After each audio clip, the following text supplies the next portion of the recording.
Make all the demons quiet, yeah. We were built to thrive, yeah. I think that we've all had enough. What keeps you up at night, yeah. Make all the demons quiet, yeah. We were built to thrive, yeah. I think that we've all had enough. Yeah, I think that we've all had enough. Sick of dealing with the old plan. They know that we're calling them wrong. You got me like, oh yeah, I think that we've all had enough. They know that we're calling it wrong.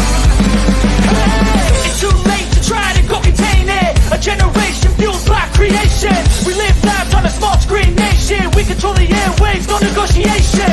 I refuse to think we need saving. Something good will come from creation. And when we think that the world is too anxious, we'll adapt, evolve, survive, and save it. What keeps you up at night, yeah. Make all the demons quiet, yeah. We were built to thrive, yeah. I think that we've all had enough. What keeps you up at night, yeah. Make all the demons quiet, yeah. We were built to thrive, yeah. I think that we've all had enough. Yeah, I think that we've all had enough. Sick of dealing with the old plan. They know that we're calling them wrong. You got me like, oh yeah, I think that we've all had enough. Sick of dealing with the old plan. They know that we're calling them wrong.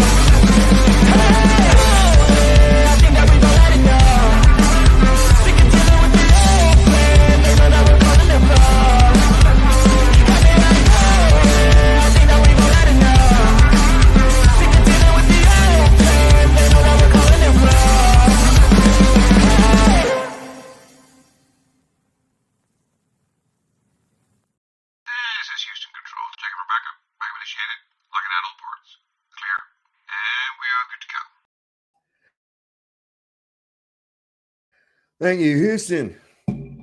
Good evening, everyone. It's been a little bit.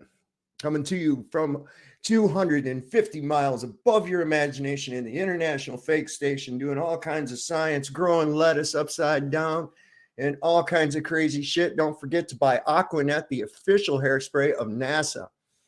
So, the demons are screeching in all holds barred, no holds barred. These people are going all out. They're attacking our kids. They're attacking our minds. They're attacking our finances. They're attacking our air. They're attacking our food. They're even telling us when we notice what they're doing that, oh, we're not doing that. Gaslighting the shit out of us. I have a really special guest with me here tonight. One of my friends, Brian Staveley. Some of you may have heard about him. He's got a little small following of people that, for some reason or another, think that things have changed. And I'm just kidding. I'm going to bring on Brian Staveley. How you doing tonight, Brian? You're muted, my man. I'm actually a little ticked off, but it's Right. Yeah, that's how I am tonight. So I hear you. You and me both. They're attacking us on every means that we possibly can get any information out on, and for some of the dumbest shit things. I can't get over it. You were just did a video earlier saying that you're going to have to not do some streams for a while, so that you can focus more on your finances. And I think there's a lot of us are in that kind of boat right now because they found it upon themselves to try to starve us out from telling the truth, but it's not going to stop us. They can't stop it. They just can't. It's steamrolling right now. It's going to hit a tipping point. I would say at least by 2024, at least by the beginning of next year, it's going to hit that tipping point, if not sooner. What do you think? Yeah. Your connection's coming in a little laggy. I don't know if you're aware of it. I'm just letting you know. Yeah, it's trying to tell me that I've got a piss poor internet connection. Let me see. Maybe there might be some stuff blocking it. keep my audience going. I'm going to go back here and see if this thing is kind of blocked by anything, because sometimes we get dog toys and all around it. Yeah. I'll give people a shout out while you doing that to kill some time. All right, so I don't have Rumble open, but I'll try and open it, and I know we maybe we'll switch over to that later. I know Dave does that a lot, like I do as well, for obvious reasons. But let's give a shout out to the YouTube side. We've got Dose of Reality Live with Brian Staveley, one of my other personalities. We've got Tommy Tell the Truth, James in America. We've got Unindoctrinated, Derek Lemire. Carrie Skates. We got Don. We got David John Rivington. What's going on? Ida Hat. GT Did Mustang. you lock up on me? No. Are you're we all lagging out? locked I'm still going. Can you hear me? Yeah, I got you. I got you. We didn't lock up. I'm still I giving don't shout outs. understand what's going. GT Mustang, Natasha Jones, New Hampshire Guy, Pale Horse Rider, Sue Finelli, Plowboy 6656. Well, that's a strange name. I wouldn't want to be called Plowboy. That's an odd choice of a name, man. At least not for the month of June. Yeah, at least not this month.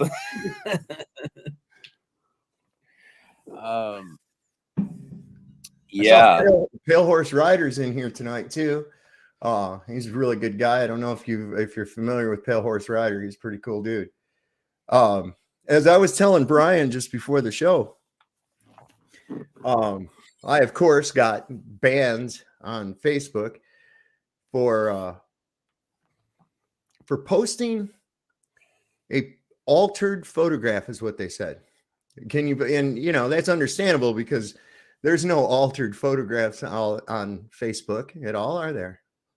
Oh, no. I mean, I don't know how many fake NASA pictures have been shoved down my throat every single day, nonstop photoshopping and video fakery of people putting filters on things and making fake viral videos of babies that aren't really babies, and all sorts of fake shit that people put up there.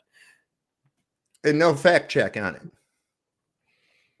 Oh, M-Ball, I didn't mean to skip you. I know we've disagreed over some things. I will definitely shout you out. And whether you deny the Mandela effect and believe in the globe, which I know you check both those boxes. Yeah, we still appreciate that you're here, because I wouldn't go sit in the Globey chat for months and months. But you know why? Well, because I think you're here and still here because I think inside something's telling you that the Mandela effect is real and the earth is flat. What do you think, Dave? Or else you still wouldn't be here. It's exactly right. It's kind of like, well, I've used it before, it's a closet thing. It's definitely a closet thing. It's kind of like the guy that's sitting there going, I'm not gay, but that sure is a fine looking penis over there. I'm not a flat earther, but I hang out in flat earth chats all day. Right. Exactly. Well, let me show you what I got. This is what I got for you. Let's keep in mind, this is Pride Month. Now, I also want to point out that pride is one of the 7 deadly sins. Okay.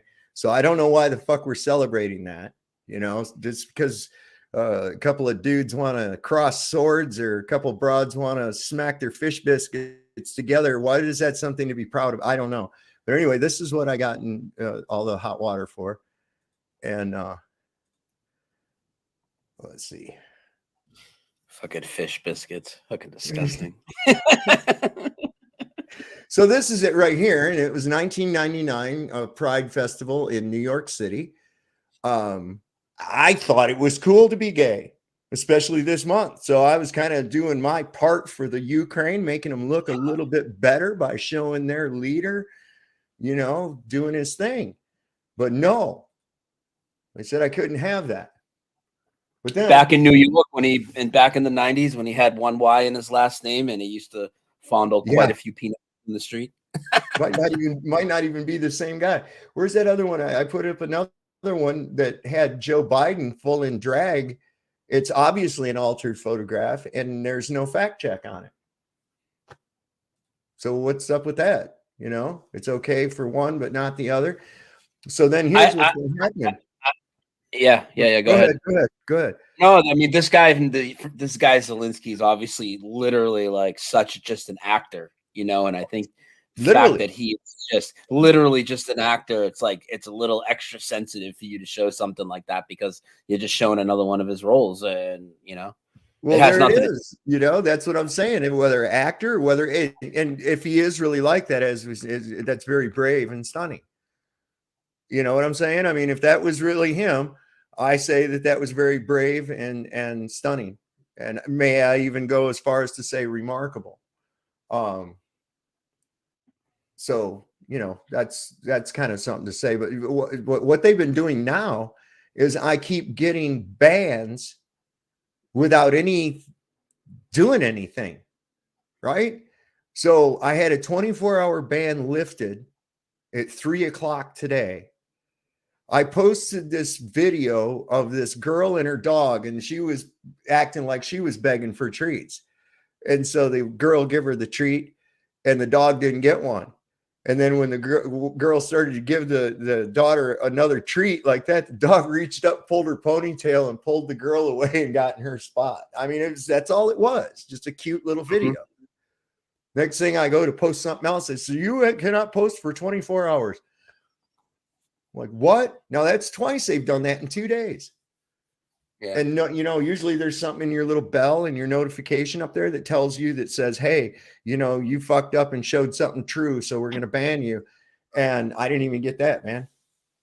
I can't even post anything on Facebook. I know I have, but all you'll see me post is my links for my shows and stuff.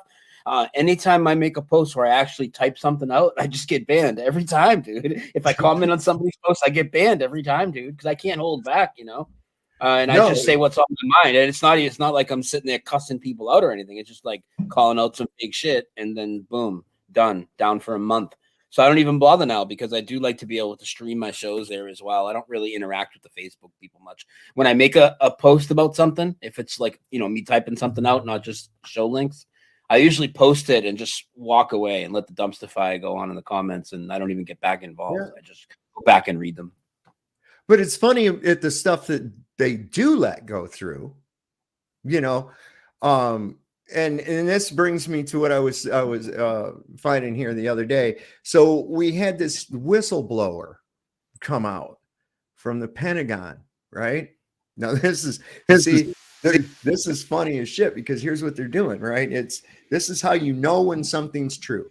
If you want to know if something's true, look for a Facebook fact check on it. If there's a fact check sticker on it, that means that it's most likely true, the information. Okay. Yeah. And so here I'm seeing this guy, he's making the circuit. He's been on Fox, he's been on CNN, he's been on MSNBC, he's been on all these different platforms, big platforms, as a whistleblower from the Pentagon. And he's just freely allowed to come out and say the government has been hiding UFOs and alien bodies from you for decades. I've seen them. I know for a fact that they have them. And nobody's shutting him up. Mm-hmm. Nobody is saying, hey, you got to shut up, and he's still alive, freely walking around and just whistleblowing, right? But when it comes to something that's real, any of the whistleblowers, hell, they have to put them in custody so that they don't get greased. Here's somebody who's a whistleblower about who was at Epstein Island. Where are they? Well, they're in hiding someplace in fucking Austria or some shit like that is always what happens. These people, and they end up dead. They they kill themselves in the most bizarre ways. He was he stabbed himself 14 times and blew his own head off with a shotgun twice. And it's like, oh, okay.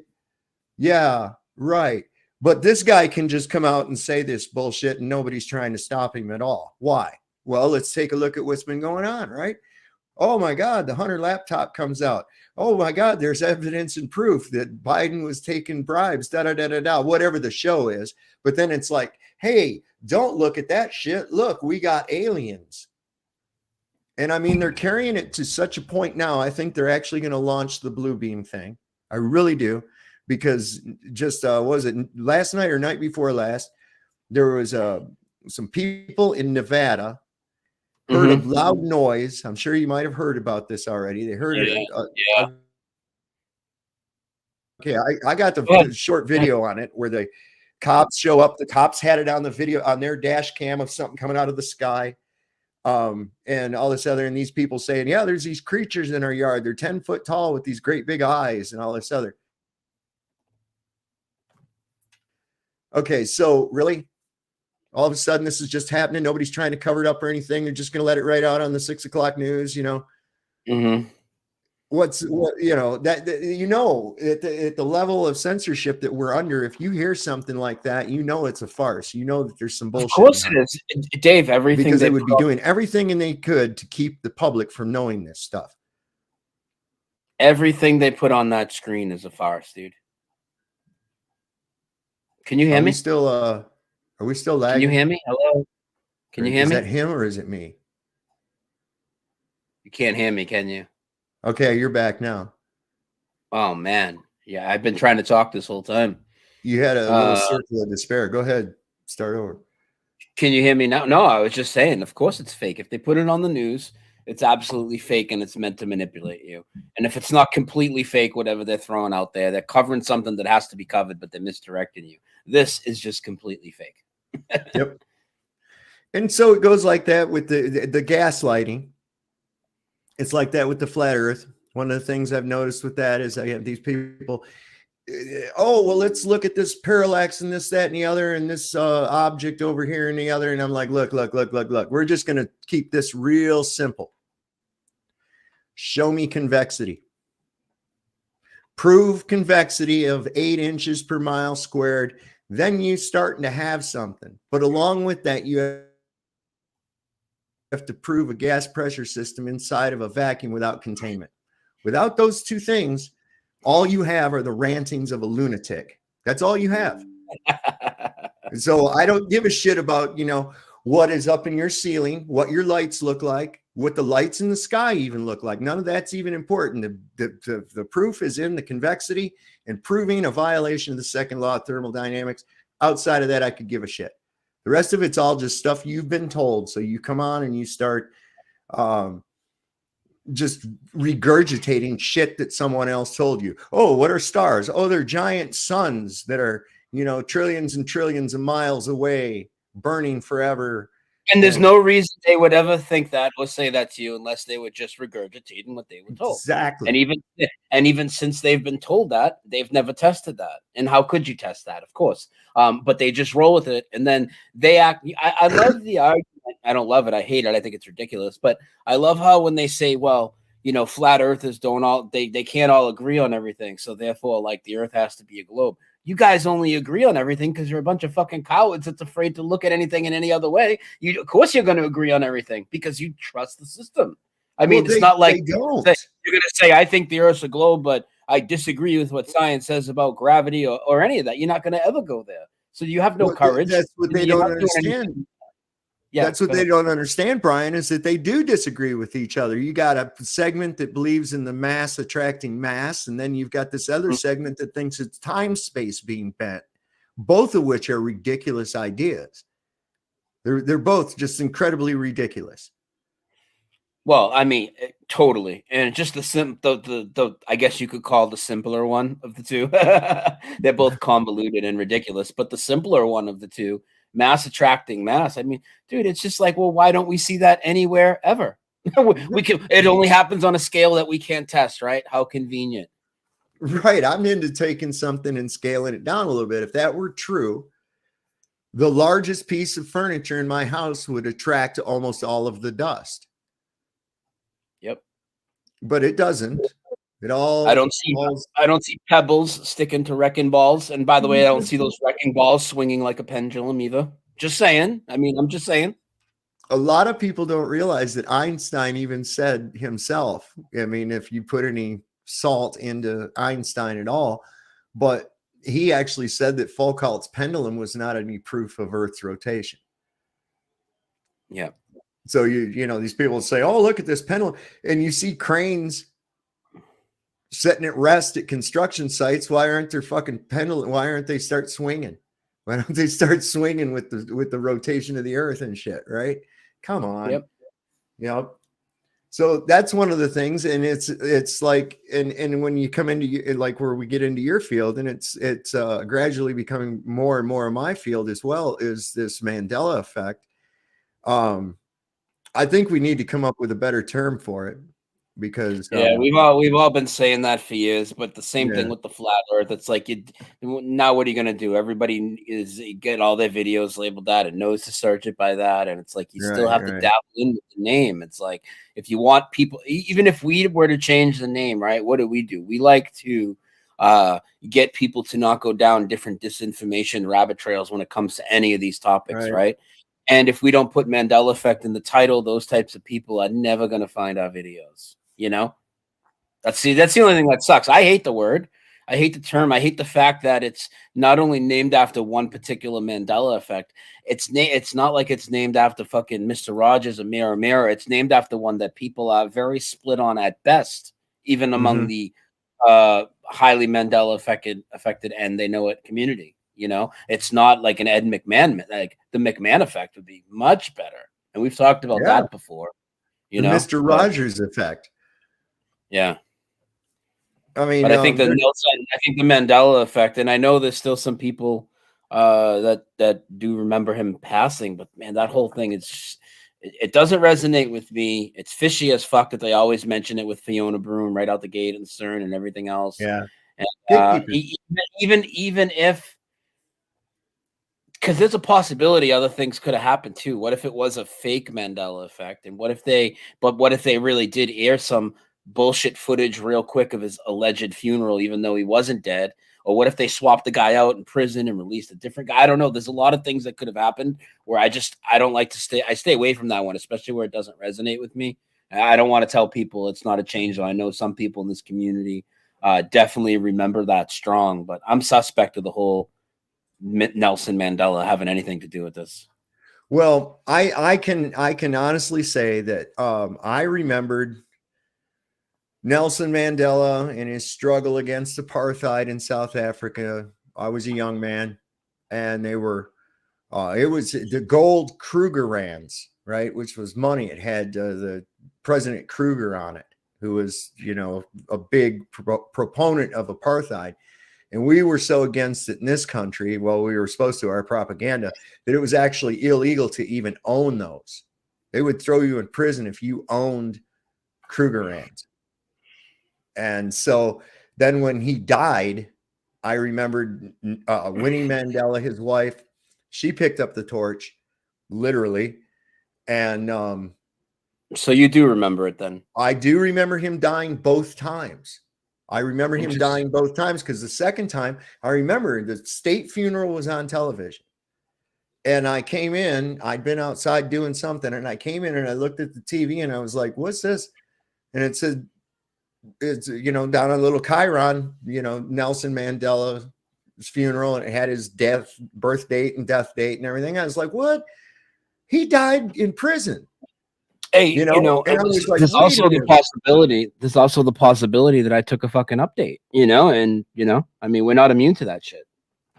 We might have been taking updates all along, and then all of a sudden didn't. Some of us all of a sudden didn't, and we started noticing things. You know what I'm saying? So as for you, as somebody that's affected by the Mandela effect highly, I definitely consider you somebody with good discernment and honesty when it comes to this stuff. And you are definitely affected by that one. Like I said, as are other people that have been in this community a long time. For me though, what do you think about how it is always mentioned right out the gate? It's named after that, and it's always tied in with Fiona Broom and all this other nonsense. Does it make you think anything about it, or what is that? Why do you think that is?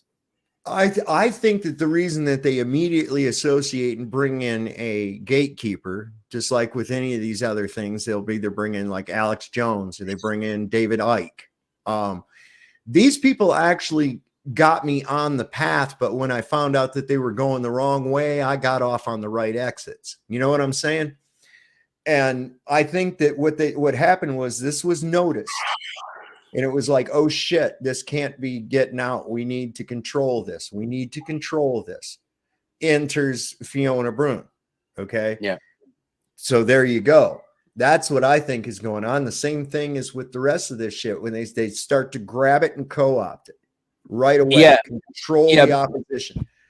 What about naming it the Mandela effect? Now, because and I brought this up, I think this is one of the reasons. So my mother, who's into the Mandela effect now, She wouldn't look at it for a while simply because it was named after Nelson Mandela, and she didn't like Nelson Mandela for his politics or whatever it was. So they used this polarizing figure to automatically turn a lot of people off from the Lost idea. you for a second.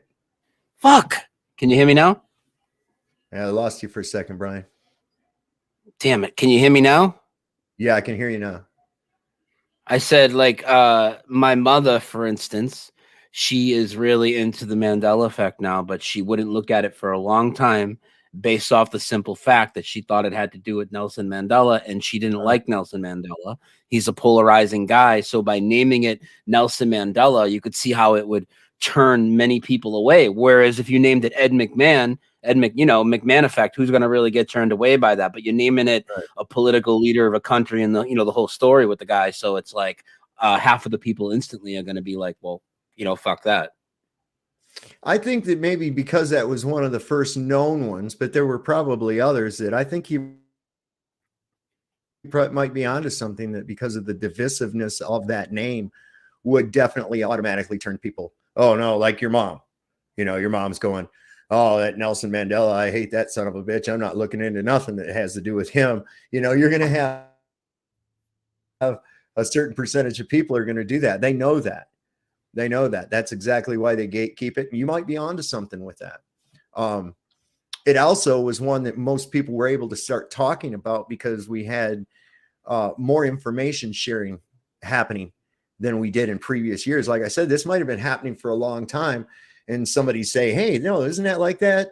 Oh, no, it's always been this way. And it's I could have swore it was the other way, and just never pay any more mind to it. Well, I think it's always been going on, dude. I've shown some evidence that it's either shows that this has always been going on and maybe going on in cycles. And this is particularly to do with the Bible changes. Or we definitely have proof that people see it at vastly different times, changes. I mean vastly different. And even when they are aware that something's going on, because I was able to show a newspaper article from the 1950s, Dave, and it talked about this guy that, he was wondering what the fuck happened to the lion and the lamb. And he's checking different Bibles, and he's talking to, there's a whole article. He's talking to different religious leaders he knows. They all think it's lion and lamb, but nobody can seem to find it in their book. But we know, so first, what people might think that it might be new to the Mandela effect, but no, it's real. They might think, well, that means the lion and the lamb changed to the wolf in the 50s or earlier, and we just didn't notice it till now.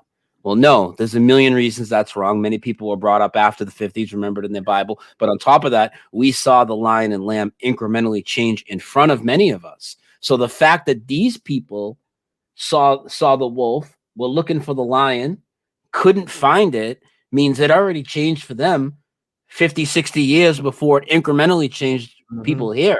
It makes you wonder if it did it go through in cycles? Did it completely reset? And then it got Mandela affected again to wake the next group of people up? It's fucking, there's a lot there, Well, I definitely, we've called some of these people and primarily the gaslighters, and also just to let people know, I'm going to be opening up the thing, but we're going to do it a little differently tonight. And I'll explain that just as I put the link up. But what I was saying is what we call these NPCs, right? Mm-hmm. I'm fully convinced, and this came about with me, of course, like with most people, after realizing that we live on a magnificent creation and not just some random wobbling water ball flying through the cosmos at some phenomenal speeds in several directions. And it's not just through knowledge, but also what I feel in my heart as well. And we know that Satan was given dominion over the earth. Okay. And it says in Amos, and it says in Daniel, and even in Revelation, that Satan is going to be given power to be able to do these things that we're seeing, or what we're calling the Mandela effect, as well as other things as well.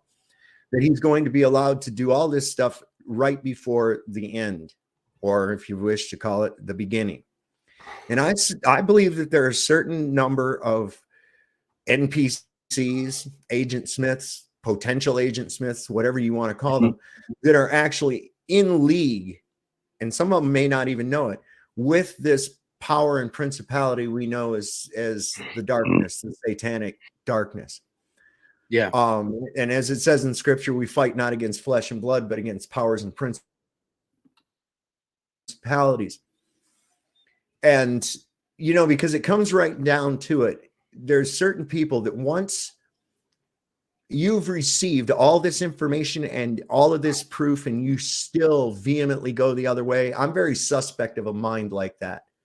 Because at that point, now it's just gaslighting. Yep. At that point. And it's like, wait a second, you're just going to go ahead and die hard, die hard. I caught one of those Dave Weiss videos today where he's talking with, he goes on different creators' platforms and does an interview with them. And I love the ones where he gets a Globey on there. Mm-hmm. And he was on Troubling Tribune. If you've not seen that, dude, you need to go. I was there. And the guy that was drinking the beer at 9 a.m. Yeah, that guy was losing his shit. He's fucking angry. What a little angry little Globey. It was, and that's one of the things I see. M-Ball, was that your boy? Was that your boy M-Ball that was on there today? Drinking beers at 9 a.m., telling flat earthers that he had 2,000 years of evidence, but wouldn't make one fucking point. Yeah, I know. Well, that's the ones that I wonder about, you know, and that's exactly what I'm saying. He told Dave Weiss and Troubling Tribune, he told him, he says, I've watched hundreds of hours of these videos. And I'm like, and you still think you're on a ball? You got to be either something wrong with your brain or you're, I don't know. You know, that's what I'm saying. I can't see how somebody could not get that after that amount of time. And I believe that there's a certain amount of them out there. And it's like, where I've got to the point where I see through their shit. They want to obfuscate. You know, I'll say, prove to me that the earth is a ball. And they'll say, okay, well, if we look at this thing up in the sky and then this other thing up in the sky, and I'm like, we're talking about the platform you're viewing it from. I don't give a fuck about those things. I don't care. If I want to see what the shape of my floor is, or the condition of my floor, because flat is not shape, it's a condition. Dave, Earth's a ball. Look at this picture of my prick. I mean, it's like, what am I going to do? Look up at my lights to see what condition my floor is? I'm going to look and say, oh, that's going to, is it flat or is it, oh, I must be on a ball because the light in my ceiling is round. You know, I mean, that's the dumbest thing. So I just ask for one, if not both, of these two simple things. And it's this: prove to me convexity. Show me convexity at 8 inches per mile squared, minus the viewing height. And or prove to me a gas pressure system inside of a void or a vacuum without containment. That's it. Because without those two things, the rest of it's bullshit. I had somebody going on here. What about Qantas Flight 27? It does a nonstop flight from Santiago to Sydney in only 12 hours. Okay, well, there's only one or two things, well, three things that are actually occurring. One, the flight doesn't really exist. Two, they're going much faster than they actually are telling you they are. I mean, there's no other explanations. That is not going to tell me that the earth is a globe, because after all, show me convexity. It's that simple.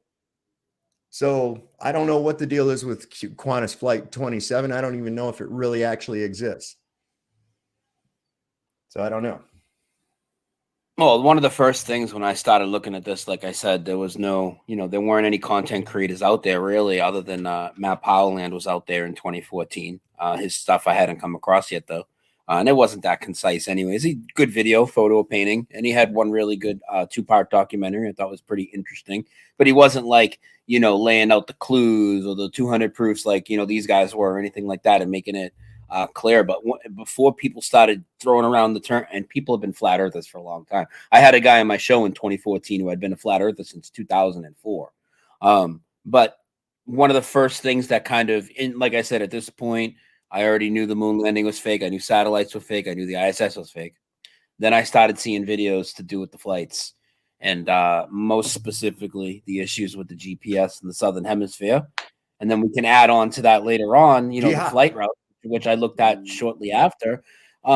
Just that alone, where there's smoke, there's fire, Dave. I mean, why would they be airplanes taking off in all different points in the southern hemisphere, and as soon as they're 100 200 miles out, whatever it is, I don't know the exact number, but as soon as they're a little bit out over the water, they're actually shut off and disappear over the map, so you can't see the flight routes. And then later on, when you see where so many of these layovers are, well, I mean, they'd be completely nonsensical on a globe, but on a flat earth, they're basically almost a straight line or a short diversion like this, a little bit of an angle. Why would people fly consistently too, not just once in a while, all the way up into the northern hemisphere and all the way back down the way you lay these out on a globe, as well as other things too, like the wind currents and everything. It's the magnetism of the earth. All this shit's a mess laid out over the globe.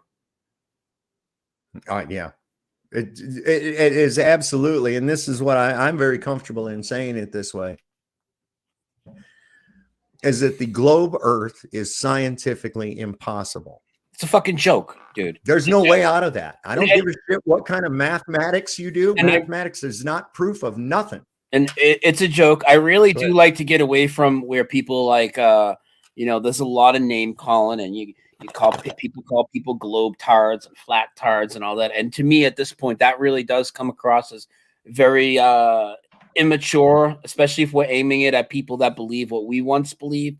But again, the people that stick around in flat earth chats for 4 or 5 years, I don't feel bad about insulting them at this point, because they know, and they have to know. And it's time to, like you, M-Ball in the chat, it's time to shake this motherfucker. Wake up, dude. You know that the Earth's not a ball. You've heard enough arguments, and you wouldn't be lurking around in flat earth chats after years. I don't know how long he's been around, but I know he's been around a while. You have that other guy that comes in, Sean Hawkins. I know he's been around forever. There's just no way. No, he won't be back anymore. Oh, did you let him on and you fucking blasted him out for how dumb his fucking heliocentric fucking horse shit is, dude? And again, this is what I say too to people.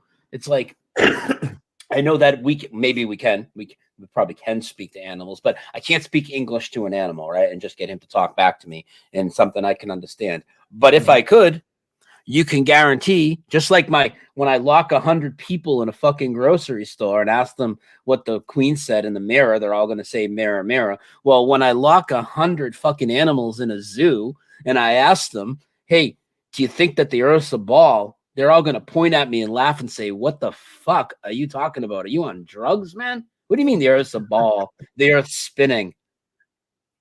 How about the birds? Do you think? So it's not just good enough that you want to lock people in a store. Now you're wanting to lock up animals. Call PETA and put out an Amber Alert, because I'm locking fucking people in a grocery store, and I'm locking animals up, and I'm going to fucking drill them with questions about their reality and see what I get. And we know what we're going to get. People have the same memories as us, and people experience the same thing we do, because we all live in this place. This place ain't spinning. It's not whirling around the sun. Nobody went to outer space. I'm not one of these people that's going to come out and say, well, space is fake, because I don't know what that is. It's not the outer space that they portray.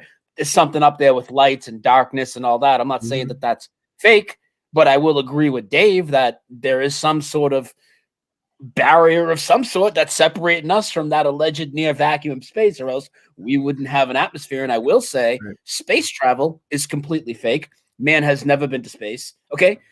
Maybe there's entities and other things like that. But as far as men on Earth going in these rockets that are lit up underneath them, they just go into space with spacesuits that would explode in a vacuum and going through the thermosphere, and go with these thin space shuttles and things going through the thermosphere, and men on the moon and doing photography up there and all the fucking nonsense. It's a fairy tale, but here's the thing. It's such an elaborate fairy tale that you have to care. I'm sorry. You can't just say, well, I never really thought about it too much. Who cares if they're lying to us? Look at the effort. Like I say in my intro, look at the effort. Why is there so much effort to promote this outer space stuff, the globe Earth since you're born, over and over again, in every intro of every movie? Now, here's the thing. You can't just say, because if you're going to believe it, you got to believe all of it, or the people you're getting it from have no credibility. Here's my example. You people all believe that there's a red convertible in space with a mannequin driving it, doing laps around the sun, listening to David Bowie in a fucking car that was a stock car. They made no modifications to it. They just stuck it on a Falcon 9 rocket and left it in outer space, and it's doing laps around the sun. You believe that. And if you say you don't believe that, then that means SpaceX is a fraud and they're completely lying to you. And by the way, they are not just a private company. They get billions of dollars from the fucking government. So that means it's all a fraud. Sorry, I'm long-winded here. Oh, hey, man, you're preaching right exactly what I've been saying.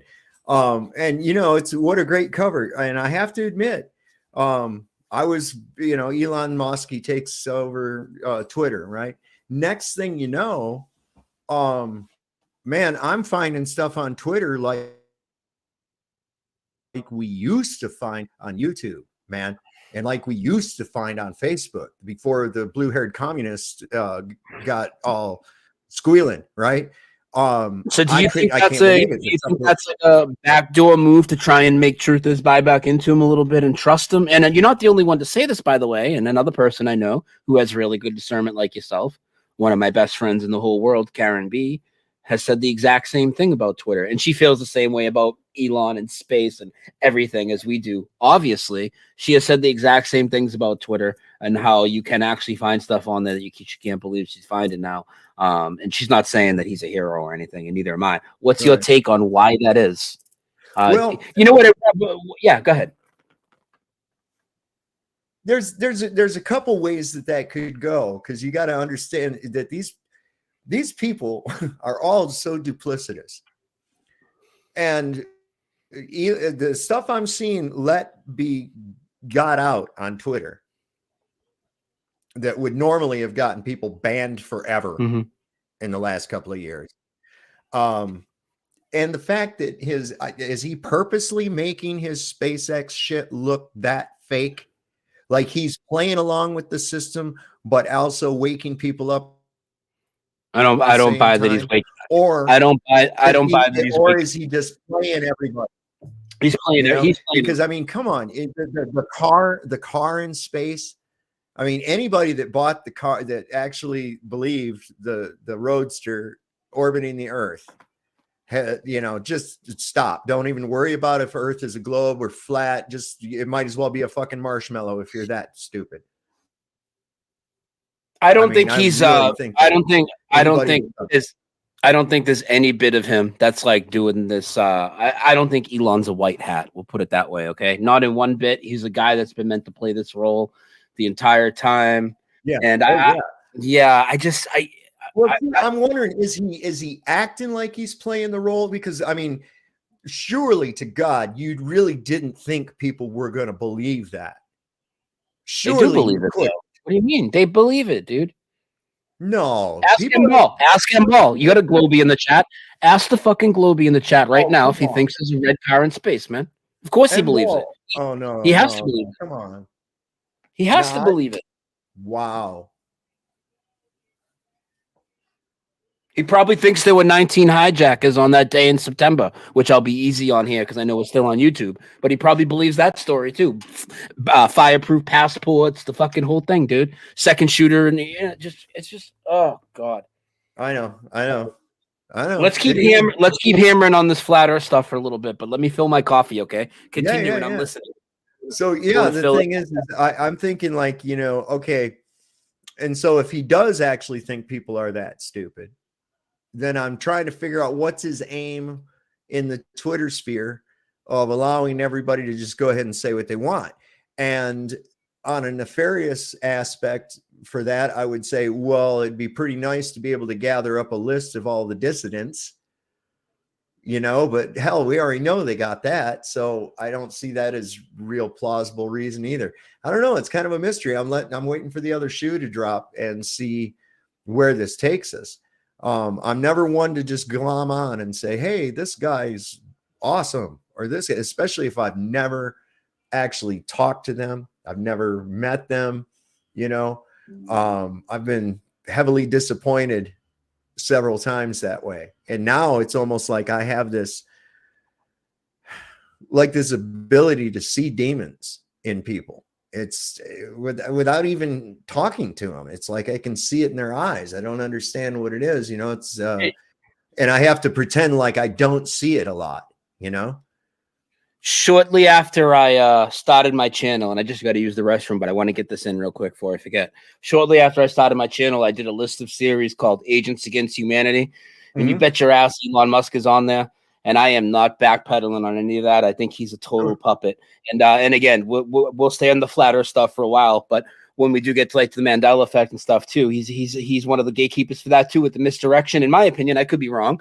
But I don't think that we live in a computer simulation. They would love for you to believe that. And him and Neil deGrasse and Brian Cox and all these guys are shoving that down your throat as well. Now, the thing about the red car, it looks so fake.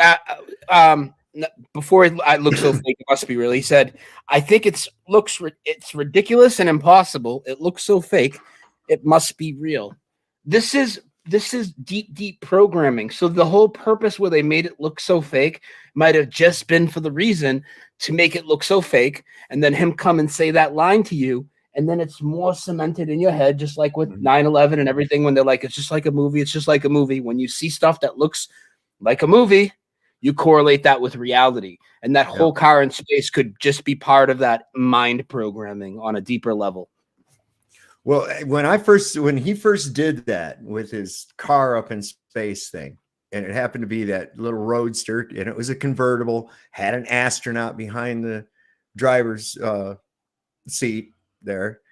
And the first thing that popped into my mind was a movie from the early 80s called Heavy Metal.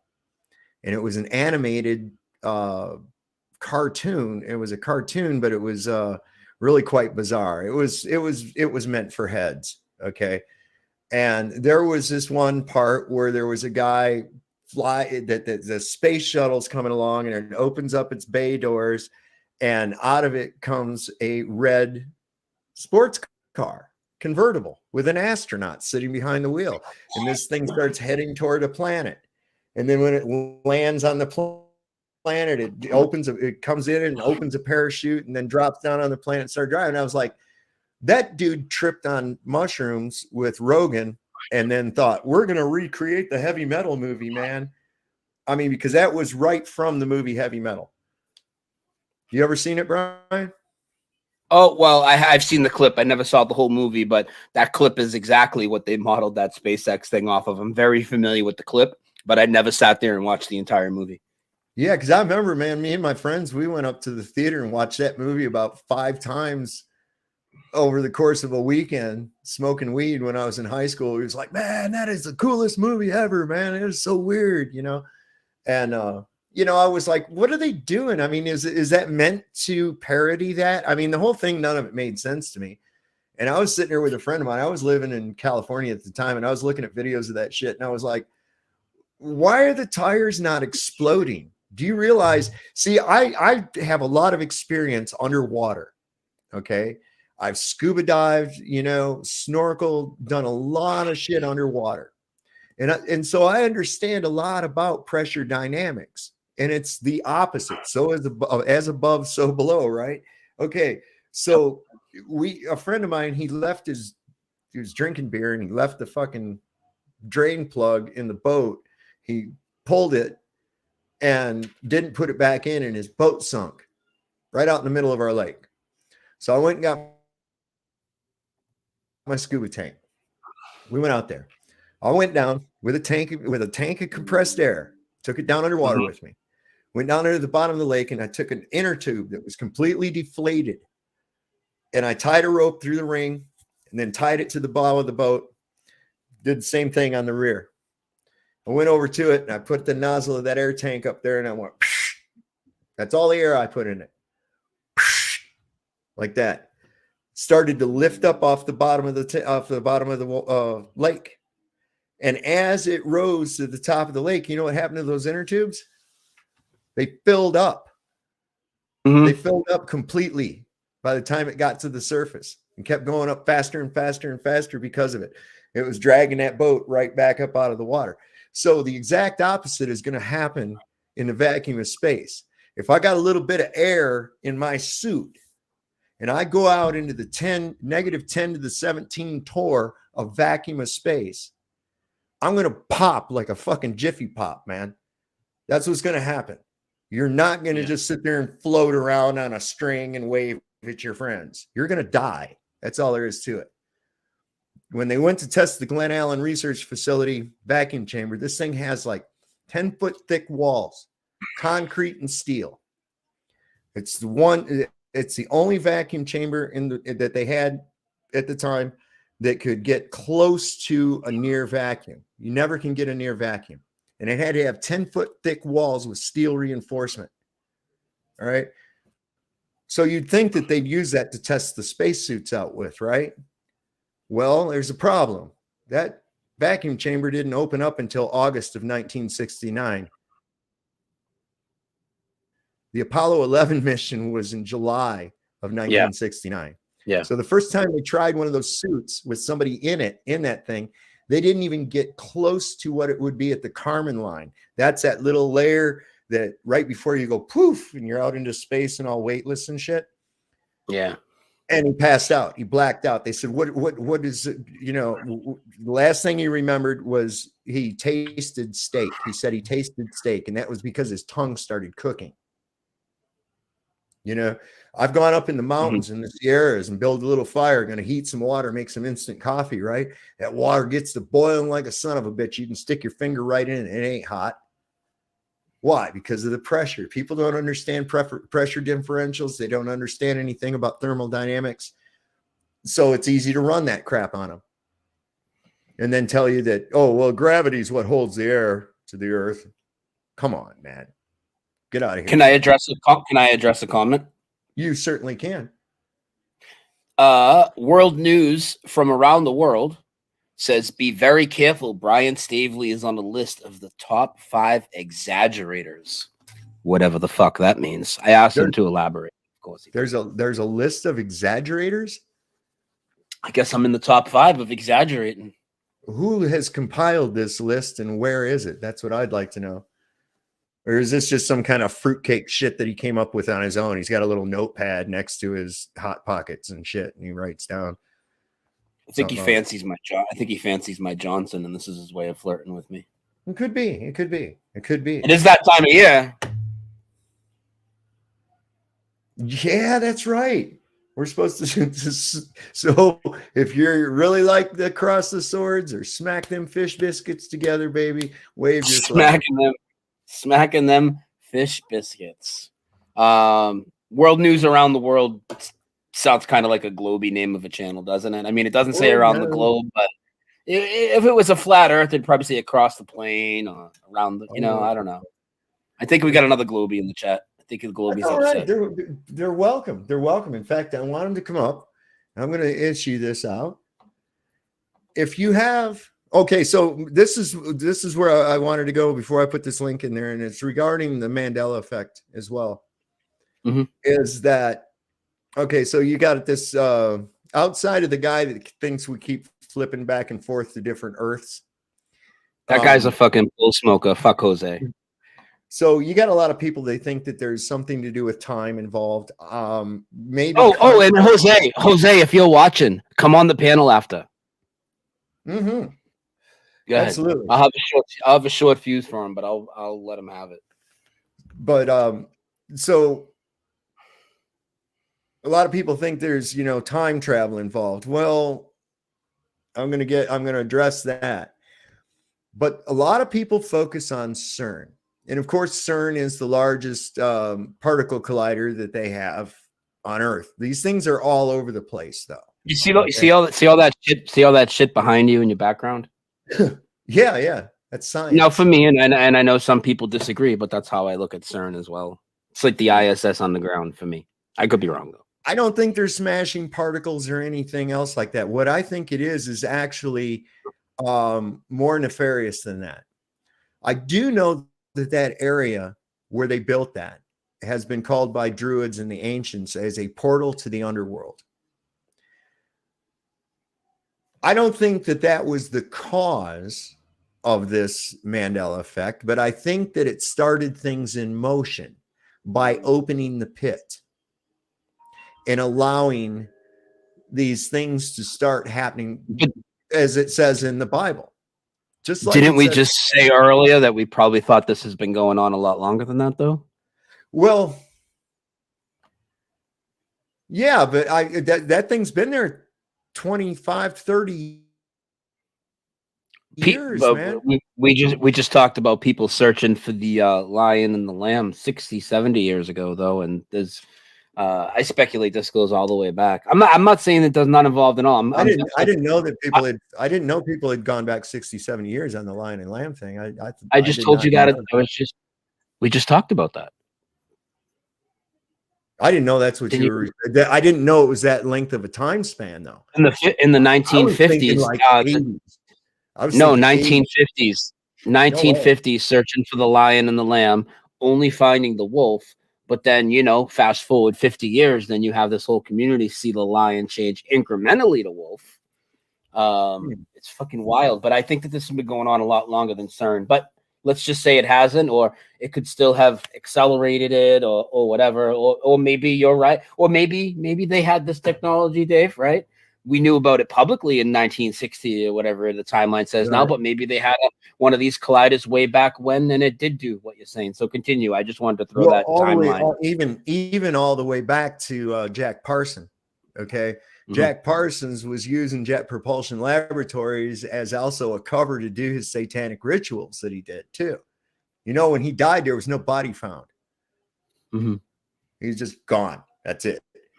But in any case, what I'm thinking is because we're seeing this acceleration of what I'm going to just call it what it is, demonic activity. I'm going to call it that. I'm seeing more and more people that seem to be possessed by dark spirits. And they in the Bible, we have demons refer to themselves. Legion refers to themselves as we, they, them. Now we've got these people running around wanting to use that as pronouns. They're doing every form of aberration that would go against the Bible. And the changes that are happening in the Bible appear to be, if not humorous in some instances, but blasphemous in most of them. Where they remove a word so that it says that Jesus is beating off in a river. Okay. Or remove the word dove from Leviticus, so now it says you can sacrifice 2 turtles. Using the little wink emojis, saying God's name is jealous. That kind of thing is really blasphemous. And then it says there again with the time in Daniel that he will be given the authority to change the law, to change words, and to change the time of times. So we're seeing, I think, like an acceleration of that in totality with everything else that's occurring, where it's almost like the entire world is hell-bent to become Sodom and Gomorrah. And I think this time, rather than just blasting out 2 cities, it's going to be the entire earth. It's going to be like a cleansing, but with fire this time. Maybe that's what they're trying to simulate with their little Canadian fires. Did you see that? Those things all started at the same time? Yeah, I mean, I didn't look too much into it, but I've seen people talk about it a little, and obviously people have been popping up with videos in New York and New Jersey and other places, and the sky's completely orange. Dutch Sense did a thing on it, and he shows there's no question that these guys go in there and light these fires. I know that people have speculation on what they say, or is it a directed energy weapon, and these things. The freaking fire departments themselves go in and light these fires, dude. They're not fighting fires, they're lighting fires in these areas. They do it in California as well. They're fucking shady as fuck. And I'm not saying other things on at play, whether it's something from the sky or smart meters or whatever. I know some of those things have been suspicious looking. I'm not ruling that out. But I'm just saying the firefighters are also simply just in on it, going out on the ground and lighting what's supposed to be, controlled fires, and then they're burning the whole fucking place out of control. Let me show you this is let me see if I go window. I hope we can do sound. Let me see. Share tab, audio.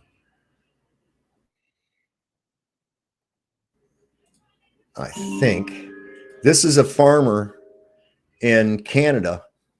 Let me know if you can hear this. Okay. See that? That's a forest fire. passing by to the south of the homestead here. It's burning down in that direction somewhere, southwest. That's where it's burning. Suddenly came up in a giant plume today, just for no apparent reason whatsoever. Suddenly there was a giant plume of smoke. You know, that's not how fires start, eh? Like, if someone throws a cigarette, you know, there'll be a little fire, and then you'll see the smoke, and the smoke will rise, and people will go and look. A giant plume, like a mushroom cloud, like someone set off a nuke. That's what it looked like. It was that big. I mean, people are lighting fires, folks. Canada is burning because it's deliberately lighting fires, and that's a fact. That's right. That's just a fact. You know, it poured rain in eastern Canada this spring. As a farmer, I watch the weather. So it poured rain in eastern Canada all spring. Now suddenly it's burning down. Complete nonsense. You know, and the media always says, "Oh, well, you know, it's human error. It's just human error." Climate change, man. You got to be more climate aware, Dave. It's human error, all right. Yeah. You could attribute This is your fault. Too much carbon, Dave. We got to eliminate that carbon, right? Eliminate you. Yeah, eliminate you. That's exactly it. But I mean, how does it, you know, this guy's sitting here saying this thing just popped up like a freaking mushroom cloud, you know, out of nowhere. This other one, let me see if I can find that. Where all these things just started up all at the same time. Well, hell, I can probably find it on Twitter if I can't find it on here. Joe Schmo asks, how can people light multiple fires instantly, hundreds of miles spread out? What do you mean, Joe? I mean, they walkie-talkie each other. Hey, light it up now. I mean, like, they could do that all over the place at the same time. Of course they could do that. Directed energy weapons. Yeah. I'm not saying that's all it is. Again, I'm not ruling out everything else I haven't investigated, but I'm saying firefighters can easily do that, and they do it all the time. They light these fires. Oh, these are definitely arson. There's no way that could be accidental. Yeah. I'll look for it over here on Twitter. Let me see real quick. But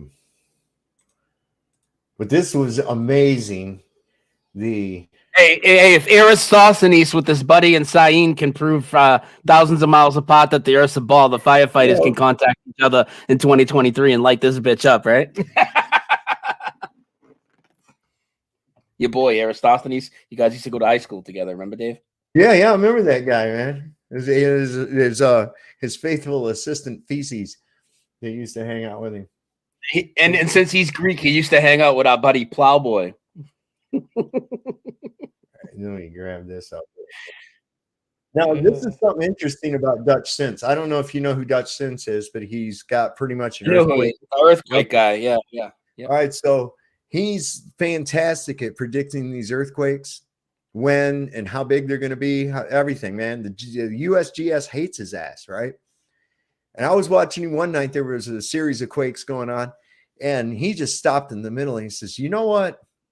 I'm starting to think this might not be a globe." I was like, "No shit, Dutch. No shit." Yeah. And this is all of them starting at the same time. All these fires. Watch this. Fire, guys. All of it. I mean, to the guy who asked, how do you do that? That's insane. Look at that. The whole thing. All at once. Today. Of course, not today. It was the other day. And this is like I said, the distractions are coming heavy duty. Oh my God, we got wildfires. Oh my God, Donald Trump, we're going to indict him again. Oh my God, the aliens are coming and shit. They landed in somebody's fucking yard in Nevada. Donald Trump. Uh-oh. I think Dave's frozen. Dave's having some connection issues tonight, but we'll get through it. He's just freezing, guys, right? Let me know in the chat. It's just him. It's not me, right? That report. I pulled that up. That was great. These the alien.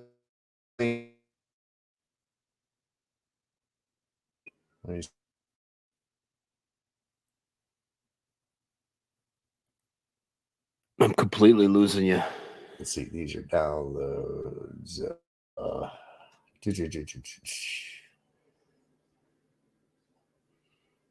What are they doing to your connection over Yeah, there? I mean dude? these. I mean, it's too well coordinated. The cops were so freaking nice about it and everything. They're like, "Yeah, we saw something come down from the sky."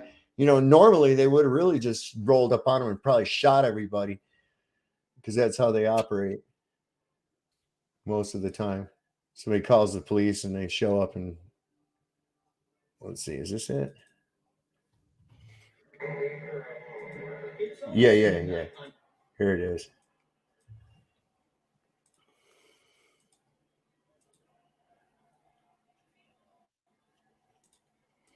There we go.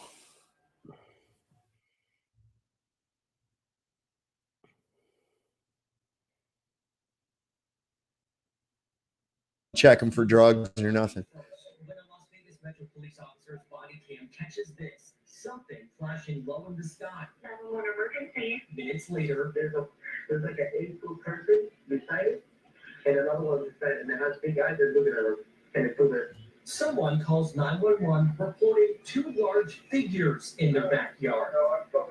But nobody grabbed a phone or nothing. Nobody recorded it. It was like a big creature. Yeah, they were all catching on. One of my members said they saw something fall in the sky too. No, they see like a big light. Police walk into the backyard to investigate, but Metro blacked out that part of the video because it's considered private property. It's clear they're taking this call seriously. Oh God! So they blocked it out because it was now that's to get your speculation up.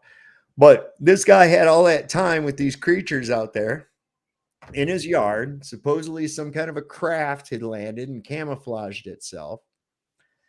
And he's on the phone. He's got a phone, obviously, because he called 911 to tell him that there was fucking monsters in his yard.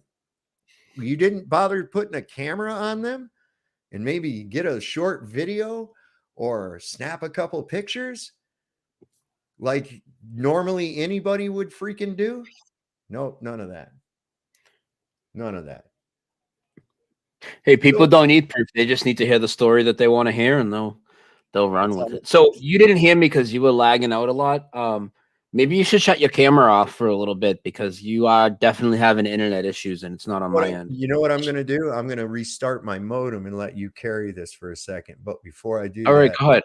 Yeah, cool. I'm going to put this down here. Paste that. Link it up there. Pin message. There it is. When we got Dreamy Lynn, even if you try to record some of it, for some reason it won't show up on camera.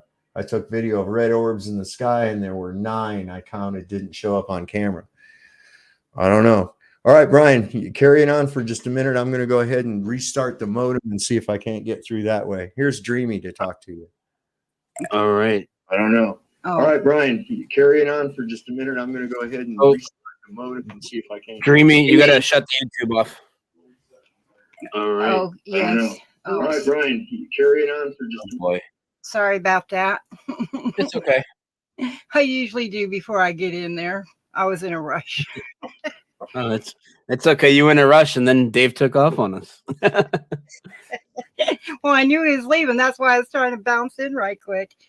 Oh, okay. What's happening? Oh, not a lot. I'm just came on because I agree with you. There's a lot of deception. I don't think that the Mandela effect is just with, the obvious. It's with things that we don't know the histories of or where it come from. You want to elaborate? What do you mean? What do you mean by that? Like, everyone believes this is the new world, which is the United States, was the free world because, Columbus found it. But Spain, it was a pope in Spain that gave them the right to enslave everyone here and to start all this baloney. And it's like the flat earth. If you go back to when before anyone decided it was a globe, everyone, just knew it was flat, right? Or a level or whatever, because water doesn't lie. And I don't No. care how big you make the ocean. And I live off of the Pacific, so, it's going to be level at all the land surfaces all around it. Because with water, it has a memory. So if you put it in a glass, it would bubble up for the size of container. It's the same way the ocean would if it was round. But they use the word sea level. And I did a little research on just typing in the definitions of words, like the word sea, the word level. You just keep that. Just search the word definitions and you get the truth. But yeah. Well, the globies will tell you that level means curved now, and curved to the surface of the earth. Yeah, it's pretty wild. Well, it just goes to show you how powerful brainwashing people are. People can declare anything, and that's what these men do. One man can come up with some kind of cockamamie idea, and call it a theory, and then down the road it's no longer a theory, it's a fact, when it was never a fact in the first place. But one man can declare it and make it so. Well, I'm today declaring that the sky is pink and purple polka dot and looks like a dinosaur. And I think everybody ought to believe it. Just joking. Well, I mean, if you were the news or the school system and you told people that, though, they would believe it. I know, but that's just how crazy it is. Whatever a man declares is. And that's just the bottom line of it all. It's like all these people keep talking, oh, well, I'm pray to God.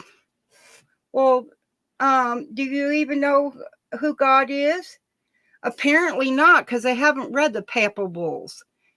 The papal bull has the Book of Law, talks about they own everybody, every living soul on the planet. So that makes the Pope God, right? Because he rules, and he's the one that gave permission for Spain to enslave everyone. We got it. So when I see people making these comments, these crazy comments about God, they don't even know who they're talking about. It's man. He's a man. If he stripped off his little nightgown, he would just be a man underneath. Yeah. That's what drives me nuts. Well, I mean, talk about the definition of a false prophet, right? I mean, that's what the Pope is. Well, yeah, and it's right there in their Bible. They don't listen. It says we are gods, yet we die like men and fall like princes. But people don't. They'll go, "Oh, you're just full of blasphemy." I know. I went to church. I've been called a heathen more times than not. But when you can't put God in a box. He's everywhere, everything, or all things.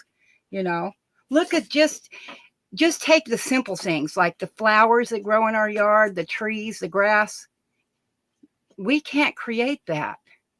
We can't make a new grass. We can't even create water. I know. We can't create nothing. I mean, we can use what's here and repurpose it. But when it comes to that type of creation, that's some incredible creative geniusness. Well, even AI has trouble with one of the biggest things that even artists have trouble with, and it's the human hand.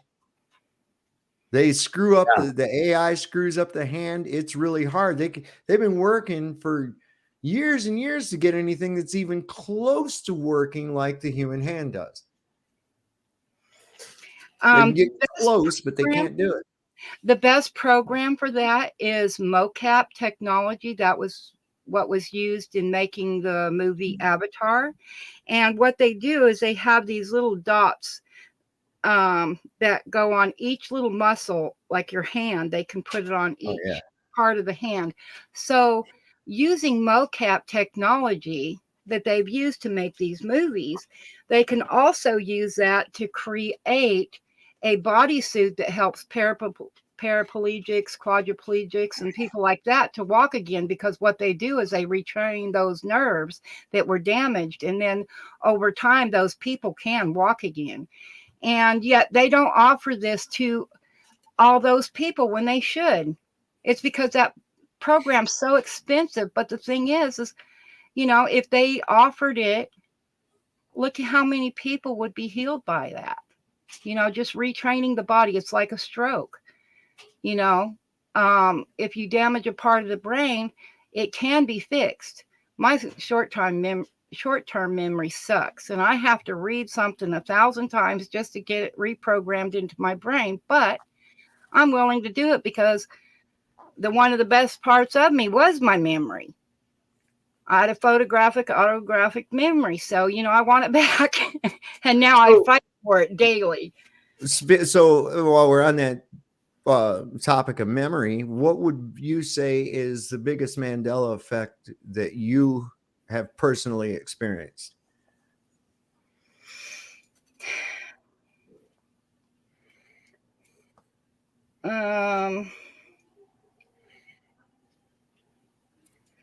I guess just common sense, man. It's attack. Well, I mean, what was the first Mandela effect that you noticed? The first one I noticed.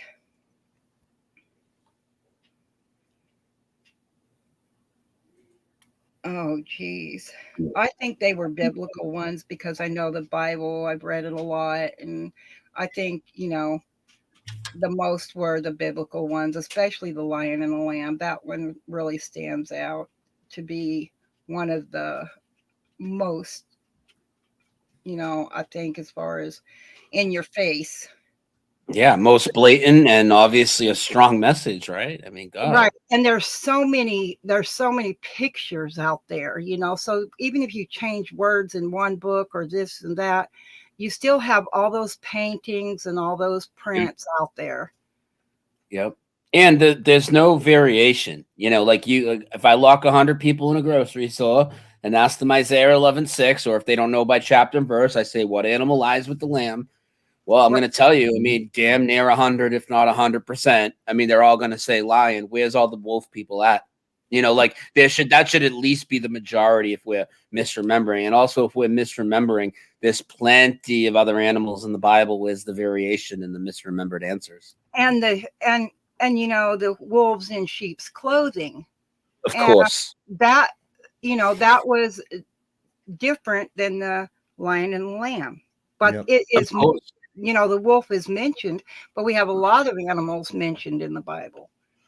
So yes. I want to address Barbara, the nail puller. She said, so where were the in the past Cali fires, and I'm sure she's talking about the one that wiped out Paradise, where were the smoke stories then?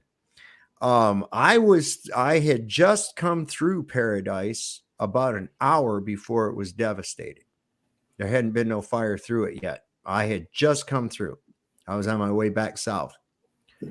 And because of the fires, after I got out of there, I had to be rerouted. This thing took out cell towers. People were busy. The way those hit, it was like before you could even get your shit together and figure out, hey, I'm going to videotape this or make a video or something like that. No, you were scrambling to get out of there for your life. There were people actually burned up in their cars. Yes, they blocked the exits out of Paradise, California, and people died, including school buses full of kids. We also have to keep in mind that the controllers that be the heavy-duty Nazi Gestapo censors that we have in both Facebook as well as YouTube and Instagram, which was just recently. Did you see the article about them promoting? Was that about the promoting pedophilia or something? Yeah. So it makes sense that Facebook would censor anything I have to say about, certain elites traveling on airplanes and, that kind of thing, that we have to be careful not to say anything about, or somebody will get their little fifis hurt, poor little minor attracted people. Are you shitting me? Oh yeah, I feel so bad for them. Yeah. Got disgusting. Yeah, of course it is. So that's what we've got. And so it doesn't surprise me that stories might have tried to get out, but were suppressed. I mean, there's a lot. Look at us. We're suppressed. And we're not even talking about anything that's damning, really. I mean, if you haven't figured out that nobody, not the only thing NASA's ever sent to space is your imagination. If you haven't figured that out by now, if you haven't figured out that water seeks a level and cannot wrap itself around a spinning ball, then I don't know how you can be helped at all. It doesn't matter what you know. You might as well just think that you live in Stay Puft Marshmallow Land or some shit, you know? Enjoy your slavery. That's all I can say about that. Well, Sovereign, Yeah. the whenever you first mentioned the word gravity, and I thought about it, you know, based on what you said, and I went and looked the word up. It just means weight. So if you're 150 pounds soaking wet, well, guess what? That's your gravity level. Yeah. So when they say people that things, when they say that things fall because of gravity, they're saying things fall because of weight. Okay. Well, what is weight? That's why a kid's balloon will float up in the sky if it's filled with helium.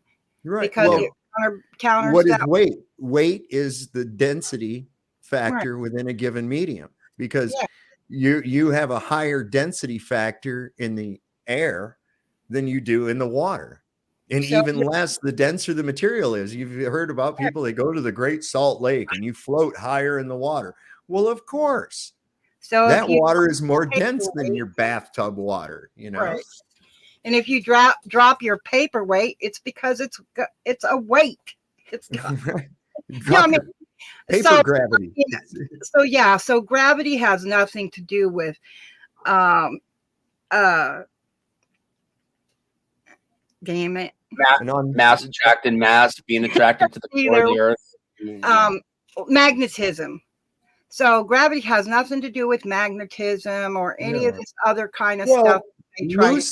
Loosely though, Dreamy, I could say that it does have something, because I think this is demonstrable, is that what they call gravity, or the downward vector is more appropriate, is an electrical function.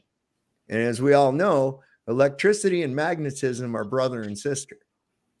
So in a sense, there's a magnetic field, absolutely, but it's certainly not caused by a fictitious molten iron nickel core in the center of the earth looking like we're a big jawbreaker or some shit. I mean, that's stupid. That just doesn't make any sense at all, you know. And especially when you figure out that this has to be intelligently selective, right? Yeah, if I'm pushing like this with my hand toward you, and I'm doing it with a force of 5 pounds per square inch, how much force do you have to meet it with to stop my hand from advancing? 5 pounds per square inch. Absolutely. You have to equal it. So in order to keep it just from being equal, you would have to give it more force in my direction in order to not only counter the force, but to keep it over in that direction. All right. So now you've got billions and billions of tons of water, the centrifugal force of billions and billions of tons of water traveling at 1,054 miles an hour at the equator. But gravity is so strong that it's countering that, not just countering it, but pushing. It's stronger than that in order to keep it adhered to the planet. Now, that force would have to be equal everywhere. Right. Which would mean that a force like that would crush you into the ground like a bug. So it doesn't make any sense. You see a hummingbird flying up, no problem, man. Bumblebees are going all over the place. Birds are flying. Aircraft are going up in the air. A hot air balloon with no moving parts is floating seamlessly through the sky. See, the shit falls apart and everything, and then they want to confound you with these equations. Well, that's all right. You can call the downward vector G if you want to. I don't think it's very accurate because you already have a weight measurement. Right. So I just think that it's used to deceive people because they don't, because in your mind, when you're especially a child and somebody's telling you about gravity and they don't tell you that it's the same, it's just a word that means weight, then they're able to take that word and give it some kind of grandiose idea and reprogram you to think, oh, this is something totally not what it is or have anything to do with your weight. So that's why I say that. They use deception with words, because years ago, people would have known that because they use that word to describe weight. Then they come up with a new word to separate it. You know what I mean? Yeah. So I mean, just said, why didn't the fact smoke is from those? deception. I mean, there's so many deceptions in our history, in our laws, in our Bibles, in our books. You're in hit word with deceptions. You are hit with deceptions from the minute you open your eyes. And then after you close them at night, because your subconscious goes to work on all the shit you got fed in with your eyes all day long. If you want to try something really fun, just carry a little pad of paper in your pocket or something, or a little pencil, a little golf pencil or something. And throughout the day, every time you see a globe or a reference to a globe Earth, just put a little tick mark down. You'd be surprised. It's going to be on your cable vans. It's going to be on your bank. It's going to be in your movies. It's going to be every freaking where. Yes. You see it so often that you don't really pay attention to it until you make a conscious effort to go, hey, why are they always wanting to reinforce this stupid idea? Why is it they always want to reinforce this? I was watching a documentary. It was, of the ocean, the underworld, and the sea and stuff. And it was a beautiful documentary, but it was done by, one of the public TV movie maker people. And throughout it, they kept talking about global warming and climate change and all this in just little tiny sentences that didn't even pertain to that damn whale or octopus or whatever they were talking about in the ocean. But they just kept throwing it in there. And and it just kept popping, like a billboard sign every time they mention this stuff. And I'm like, geez, this has absolutely nothing to do with that. They didn't even, give it more weight as far as like meaning. And so why keep throwing in these little clippy sentences that are real short and just totally made no sense? Well, they're called a tautology. Repetition. That's how you get people to believe it, repeat it over and over and over again. Even 9/11, I talk about this too with the globe propaganda. How many times did they tell you that the buildings fell at the speed of gravity? I mean, over and over and over. Exactly. Gravity. Right. Free fall, gravity, free fall because of gravity, because of the pancake. They would even put they would tell you, so that these towers came down at 9.8 meters per second squared. I mean, they would literally throw this at you. You're onto it. That's what they use. They use these are called tautologies. Okay. What's a tautology? I'm going to teach my audience something that I just learned myself. Okay. So I'm going to get a refill while you're talking. I'm listening. Right. I'm getting a refill again. So a tautology is just the repetition of a baseless phrase or claim without any receipts. Okay. Like trans women are women. Trans women are women. Right. You say that over and over and over. There's no receipts for that. Right. When you try to pin them down on it, they don't have anything on it. It's just like when they say, well, how do you know how far away the sun is? They say, well, science. 2,000 years of science. All this shit that they don't. It's just a repeated phrase over and over. Not an ounce of a proof. There is no globe model that works with water on it spinning in a circle, with air and whatnot. There's absolutely no evidence that there is a globe at all. None. But yet you can turn around and show evidence just with water alone that there is a flat earth.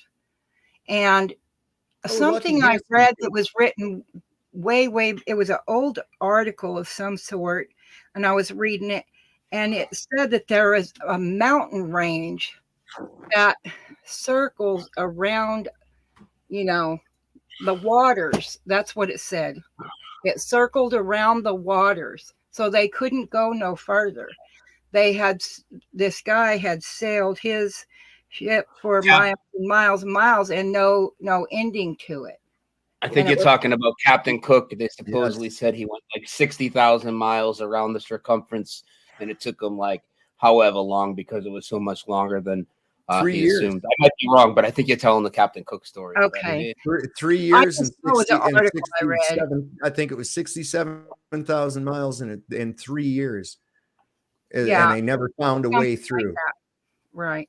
Now, like So- I've said before, I believe that this frozen thing, this ice, I think it's new. I believe, as far as history is concerned, I think that it was, it's less than 500 years that it's been ice. So to clarify this ice, you mean Antarctica being the land of all ice, at least the parts that Yeah. we see? Is that what you're talking about, right? Yeah, That we mentioned absolutely. I mean, the 1587 Monty map shows that it shows land with animals and plants and towns in some instances. The one thing missing from that map, though, is Australia. But there is an area on that map that's called Australia Antarctica. Australia, or something, it has Australia in it, and it's one of the sections of that.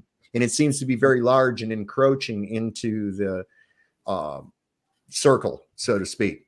And I'm wondering if, there was an event in 1611 where the skies were just lit up like daylight with meteors coming in, falling stars. At the Carrington event? No, that was in the 1800s. This was in 1611. It was an incredible event where there was all these comets or like falling stars coming down. People said that it was the end of the world. That's what they thought. All over the world, they saw this shit. Mm-hmm. And maps prior to these events, I think there was a comet too. That was 1812. They called that the Napoleon's comet. But we see that before these events, we see California depicted as an island. We see inland of the North America where there are cities, known cities. One actually where Chicago is today called Shalaga. But the one major feature that's missing that no cartographer could miss are the Great Lakes. They're not there. So something happened in the last 400 or 500 years that I think caused Antarctica to freeze. I think it joined California or drained the water out of what's now called Death Valley or the Mojave Desert. There were a lot of changes, I think, that took place just geographically, but none like the Mandela effect has done, moving South America completely over east now. Should be called Southeast America. That kind of shit where these map things have changed. What is it now? Is it Gibraltar that's no longer out in the water? It's on land? Yeah, it's never been an island now. It's always been a peninsula. So that's one that Paul talked about a lot when I used to do shows with him in 2018. I always knew it, as the island of Gibraltar, but I was never sure enough to say either way whether it was actually an island or a peninsula. But people have talked about that. It's a peninsula. It's not an island. I'm not sure on that. But for me, South America and Cuba, the Baja of California, the angle of Italy, the location of Australia, these ones are all huge to me. Germany. Okay, so this just made me think of something, Brian. Check this out. Also, when you start exposing their lies, how can you believe anything they say? That's the Rock of Gibraltar, which was the logo for the Prudential Company. Wow. Right. I remember that. Yeah. This is a ship down here. This is water. Right. Well, it still has water. It would still have water around three sides of it if it's a peninsula too, Yeah, it would. But that doesn't really prove anything, in my opinion. I don't know, man. That's but I always knew it as an island. Yeah, and just about everybody, I think, can agree that that's yeah. And I'm just, how it is, man. If there's enough Mandela effects, and if I'm not 100% on something for me personally, I just kind of you know, I kind of stay away from it, you know, but I definitely recognize that that's been talked about by a lot of people, including my old co-host 5 years ago. That was big for him. See, that was, yeah. And I just happened to think about that while we were talking. Oh, here's one from a cartoon. Here you go. Check this. Is from Popeye. This is from Popeye. And he apparently had just eaten his spinach. Okay. And look what we got there. Yeah, that's nice. Now, why would he? Yeah. I'll save that and send it to you, Brian. That's a good one right there, because I know, man, I've seen so many references to the Rock of Gibraltar that, yeah. Let me see now, where's it at? Okay, so then I can go over here like this. There's Brian over there. So I've learned a lot just from talking to people in other countries and finding out, you know, from other people the truth from their countries, because they live there. That's like having boots on the ground and eyes that can see what's going on around them, you know. And that's what I remember. And this is funny, don't laugh at me, but it is kind of sort of funny. But I met this guy. He's from Hong Kong. I was in my 40s at the time. He was 22. And he was talking to me in a chat on the computer. And I said, hey, don't you know I'm American? And he says, yes. And I said, well, why are you talking to me? I thought y'all didn't like us over here. And he laughed. He laughed at me and he says, no, that's just the propaganda the government feeds people. He goes, totally for the people. And that opened my eyes so much bigger than they already were. You know, almost I need wheelbarrows to carry them around in. Yeah, I mean, that's a huge deception. The division with the fake nations. These people, I mean, you know that they lied about the globe. So that right there tells you that they're all in cahoots with each other. And they're just trying to divide the people. It's like what I say to people about, you know, if you go over to your neighbor and introduce yourself, do you think because he's a Muslim, he's going to blow you up, or he's a Puerto Rican, he's going to steal your bike, or whatever the racial stereotype is? No, he's probably going to turn the grill on and you guys are going to have a cookout together. You know, I talked to this guy the other day. I was in Charlotte and I was sitting down at a place eating, and I talked to this guy, and he had told me that he had just moved there, like just when the thing of the last 3 years started, you know, or a little bit after, like 2021, he might have moved shortly after I did. And he was telling me he was from Chicago, and he's like, yeah, but you know, he asked me if I would go back to Boston. And I said, no, I have no, other than visiting my mom, I don't care about it. I'm like, what about you in Chicago?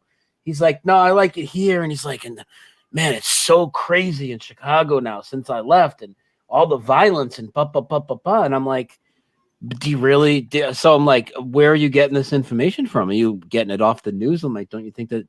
And I'm not saying Chicago's not known for violence already, but I'm like, don't you think that it might just be because you're not there firsthand now and you're watching it on TV, and it really got the gears going in his head, you know? Because even on a net, obviously they hype up the violence and the fear with everything, local stuff and everything. Yeah, the division amongst the nation. Look how many people still to this day, even in these so-called truth movements, think China's against us. It's like China, the Chinese people. Oh God! Well, you know, it's like so stupid, dude. What do you think they say? Or my favorite is when they say this is what's going on in China, and at least we're not as bad in China. In China, they're probably saying this is what's going on in America, and at least you're not bad in America. And then everybody feels at least we're not as bad as the other place, as they freaking keep clamping down on you. Right. Dude, I have said that shit. People all the time are going, oh, you know, you could, what if you could live in North Korea? You could, what's it like in North Korea? That's the first thing I'll say. What's it like in North Korea? And they'll say, oh, they have a strict communist regime and they don't let you do this, that, and the other. I said, how the fuck do you know that? How do you know that? Well, because I've seen it on TV. I know the same TV that told you that 9/11 was these hijackers, and that told you that the Holocaust was real, and they told you all this other dumb shit, you know? Was that who told you? Or, oh, no, it was your government. Yeah. That's right. They always tell the truth, right? They're complete liars about everything. And again, look at what they told us after 9/11. They had people literally thinking that people of Arab descent had an agenda to just blow you up, and they hated us for our freedoms.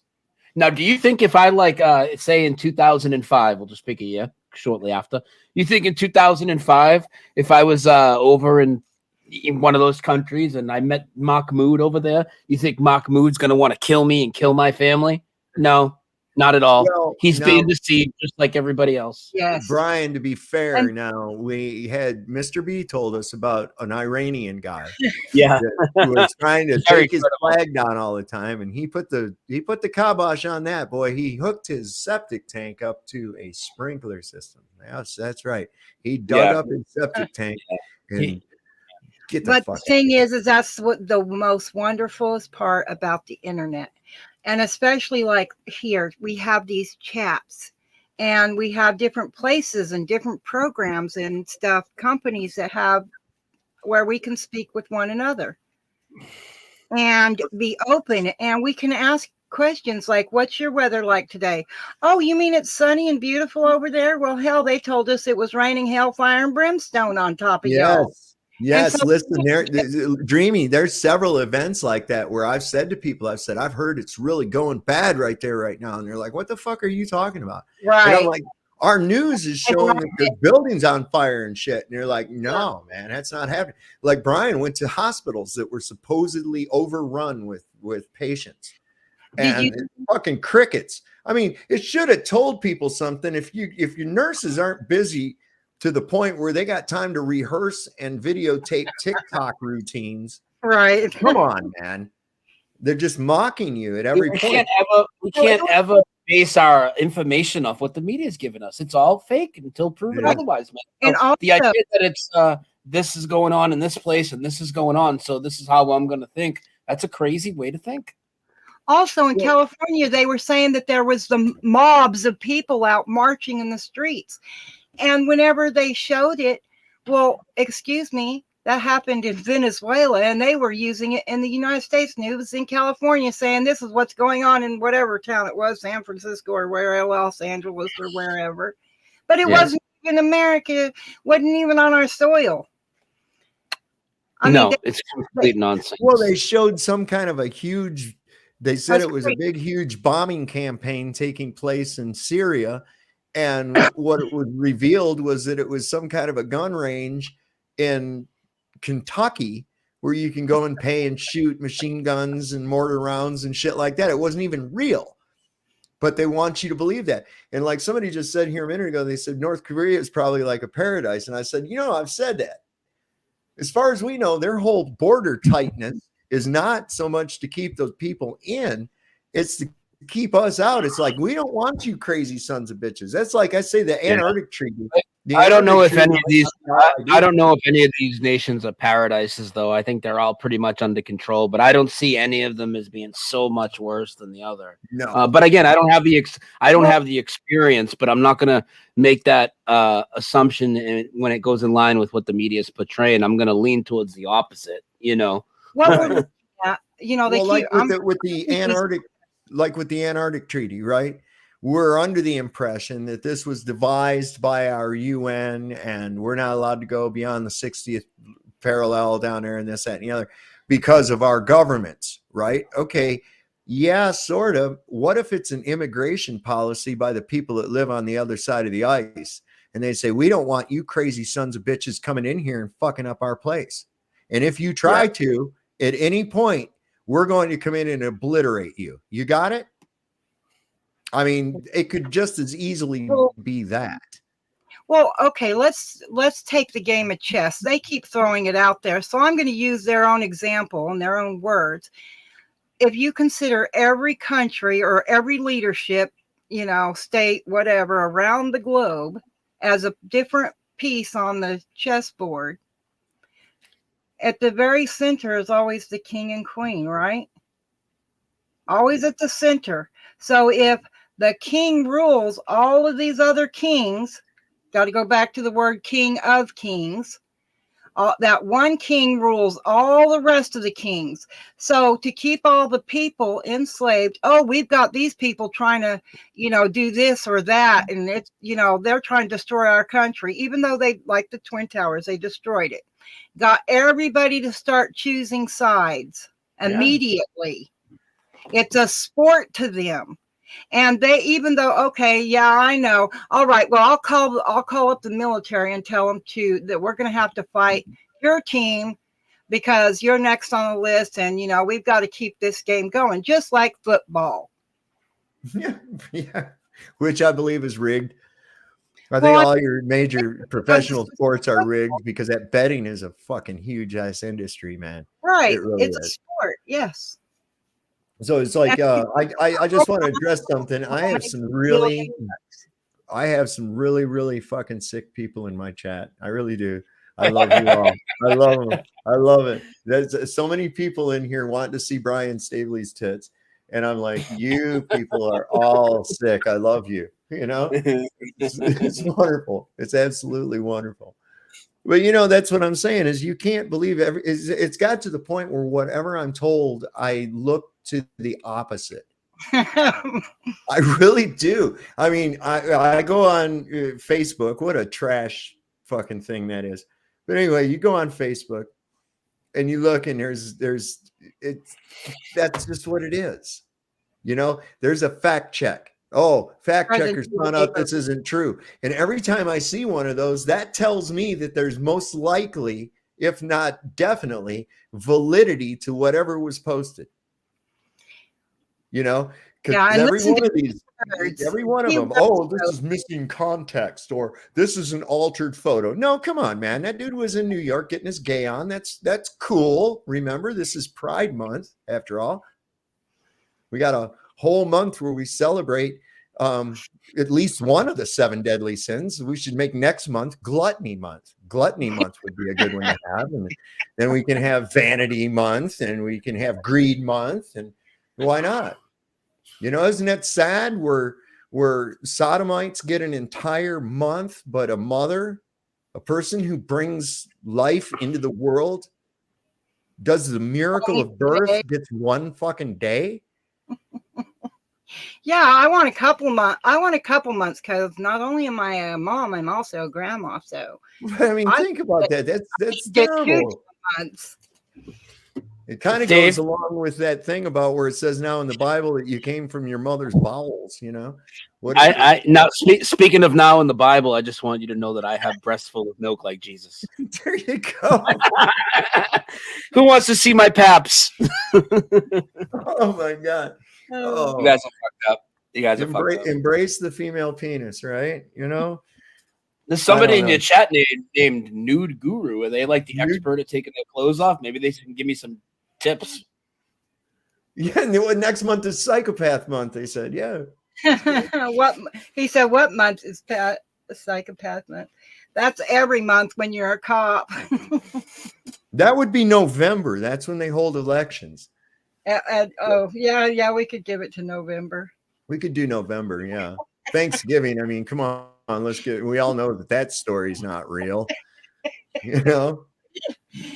I mean, if you even think about it on face value, hey, thank you for keeping us alive, Indians. Now we're going to kill you and take all your shit. But here's a casino and a bottle of whiskey, to make up for it. Yeah, well, the papal bull told them in Spain, gave Spain permission to enslave them.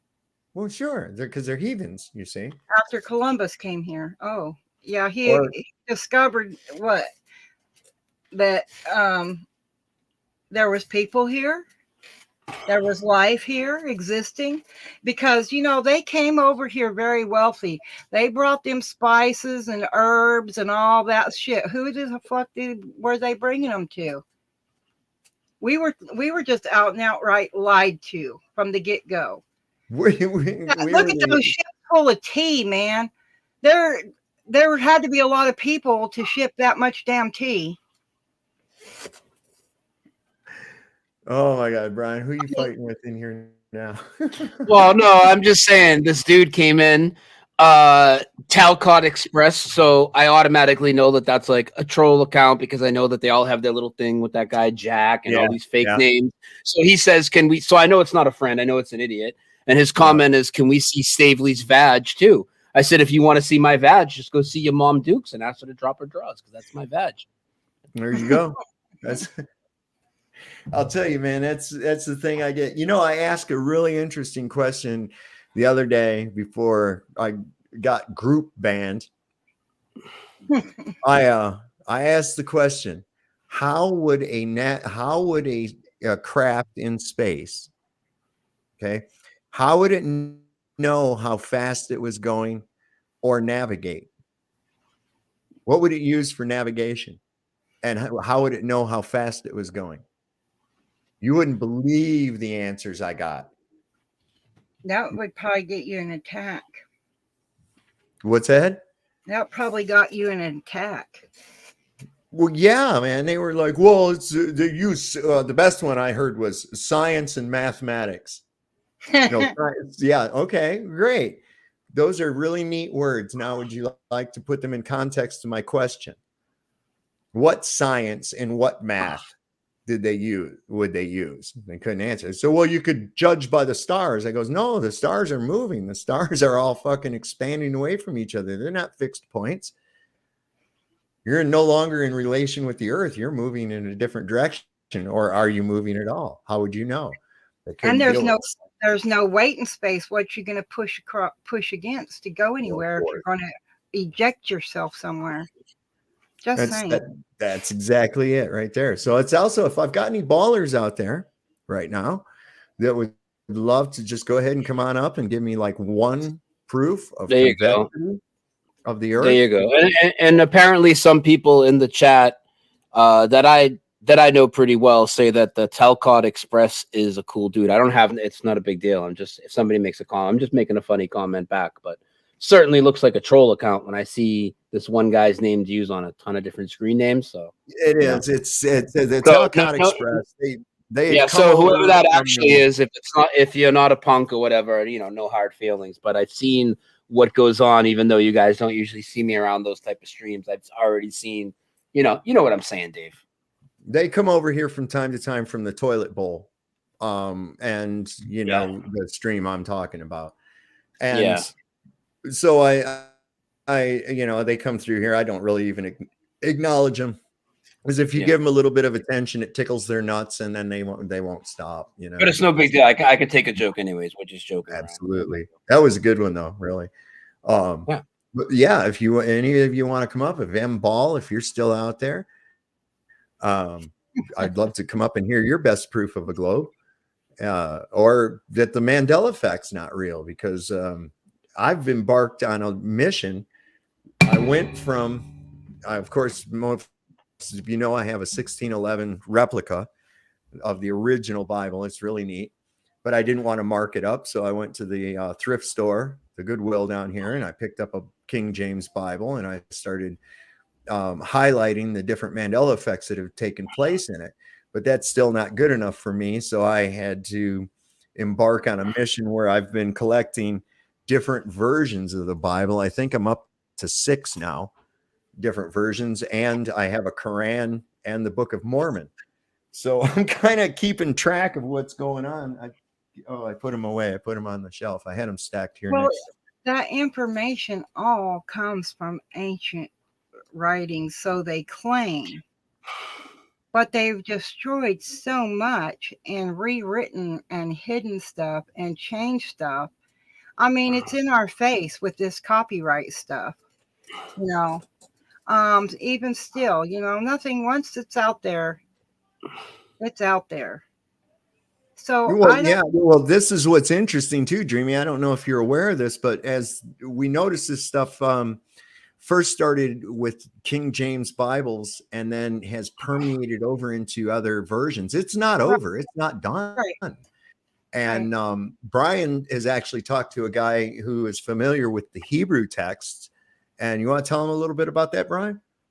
Well, no, I mean, it's no surprise. I mean, it's changing in Hebrew as well. I've already known this. People in the community have known it, because in a lot of my videos on the Bible changes, especially where I don't have the background with it, the excuses they come with, right? I mean, it's always the same thing. Well, lion's more aesthetically pleasing to say than wolf, or lions don't hunt sheep, even though there's 5 other verses at least in the Bible where they do. Or they'll say, they'll say, well, it's just the KJV that's changed and the original hasn't changed, and on all the universal changes that I've checked. When I say universal, you guys know what I mean. Lion and Lamb, Matthew 18:20, the ones that are changed in every version of the current Bible, not the KJV exclusives. All the ones that are universal changes that I've cross-referenced, which is all the ones that are in my short videos, they all changed in the original language as well. Also, so in the older Bibles, because I remember as a little kid when I was learning to read, and everything, and the words were thee and thou and thus and things like that, and it was like an old English way of speaking. Yes. And now they put words in there like folks, howdy folks, and you're like, what the hell? Stop. Where the hell did that come from? Gather your household stuff. Fellows.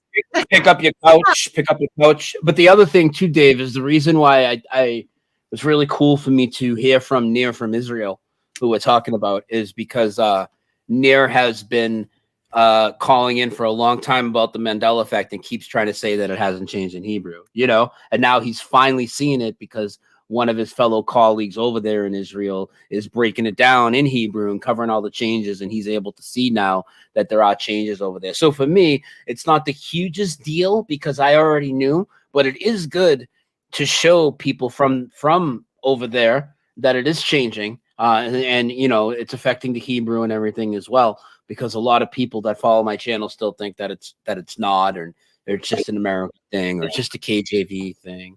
And again, anybody listening to this that denies the Mandela effect, and you think any Mandela effect I've ever presented, particularly when it comes from the Bible, is a translation thing, or even if it's a movie and you think it's just a different version or whatever, so pull out the old one that still says it the old way in any one of the cases. Pull your own Bible off the shelf. Pull your own Forrest Gump movie off the shelf. Pull your own globe out of the basement and show me how the Panama Canal is still east and west, how it still says do unto others as you would have them do unto you in the Bible. You can't do it because they've all changed everywhere retroactively all the way through the fabric of time. That now says, therefore, all things whatsoever ye would that men should do to you, do ye even to them. For this is the law and the prophets. And the prophets? That's like the Phoenicians' way of believing. If you killed somebody, they killed you. If you stole from somebody, they stole everything. They took everything you had. You know what I mean? So yeah, that was a kind of eye for an eye, tooth for a tooth kind of thing, but it was in what your deed was. So if you harm somebody, they didn't keep you around. No. People, since we're on the topic and we were talking about people in the Mandela effect and people denying it, people are asking in chat, where's Joey Rocha? Is he still pushing Trump and denying the Mandela effect and all this? Haven't seen him around, but I kind of have because I did that video with Stinky Cash. If you go over to Stinky Cash's channel and the interview I did last week, you could see that Aaron Rocha left the same comment as always. Mandela effect is for morons, or Mandela effect is for midgets. And that's about the brain capacity of somebody like that. So these people, pretty pathetic. Yeah. Well, that's right here. Somebody said something about Luke 19:27, and Luke 19:27 is, we all know Jesus for saying, turn the other cheek, because violence is not the answer, right? But now in Luke 19:27, and my little travel one that I got that's in a zipper bound is in red letters, so the ones that Jesus said, and this is one of them. It said, but those mine enemies which would not that I should reign over them, bring hither and slay them before me. Yeah. Jesus telling people to slay someone. That's just like, what? Yep. And what, like I said earlier, I'm seeing these to be blasphemous, or what would be considered blasphemous changes. It's almost like the bad kid in school that'll cross out a word so that it says dick, and then snicker about it and draw little penises in the corner. Like, you knew the kid. Everybody knew that kid. Brian, that was probably you. Hey, listen, you got to open that Bible tomorrow morning. There might be a big black dick drawn across it. So that would be disheartening to a lot of people, I'm sure. And then there'd be some that might, be into that. And people might take offense to that. I'm joking around, but I'm not really joking around. I mean, that's how crazy this Mandela effect is. That could happen. And as disturbing as that would be, it's like, still, what's it going to take to? And again, I'm not a Bible guy, right? But these people that hold it near and dear to their heart, and there's many people in the world that do. Why is this not a big deal to them? Why would they want to deny it? Why would they believe in a book of supernatural stories? And I'm not saying none of it's true, because we're seeing supernatural happen now, right? So why would they believe in a book of supernatural stories, but then when it smacks them in the face, including in their book of supernatural stories, supernatural changes, they completely deny it? It's so weird. And it just goes again to prove what I've thought for many years since my journey started. And I think many of us have come to this conclusion. We were brought up thinking there's this huge thing between religion and science, when in reality, they're like left and right politics, two wings of the same bird, hiding true spirituality and the nature of this realm. What do you think, Dave? Yeah, I absolutely. I mean, that's, you know, I had found even before I'd come to the flat earth, though, that there was a lot of things in science that was actually proving the existence of God. And you would in most of these scientists, not the true scientists, but those that are practicing this scientism, this pseudoscience, they tend to be about 99% atheists. You know, well, if the word is God, he can change the definition of those words any damn time he wants to, and that's what's happening. Dreamy, do you look at the Mandela effect changes in the Bible as from God as warning and possibly getting people to not idolize the Bible? Or do you look at it from Satan and Satan making it blasphemous? Or do you not know? None of us know. Or do you have a theory that it's both? What do you think? Well, I see it as a manipulation by men. I don't think it's supernatural at all, because once you've been on the other side, you know what supernatural truly is. What's happening here is people are being lied to. When they tell you that the word is God, yeah, they are the ones. Okay, let's go back to my dad. Well, they're lying to you, but you are aware that, you know, your own Bible has changed. We spoke about it earlier. So no matter what we define, I didn't write it, and I didn't write any of the scripts that they put into it either. So don't call it mine. I've read it because it was shoved down my throat. And then I kept asking questions, and none of them MFers would tell me the truth. So I went on my own quest. I didn't stop reading it. I didn't stop looking into it. But I'll tell you what I did do.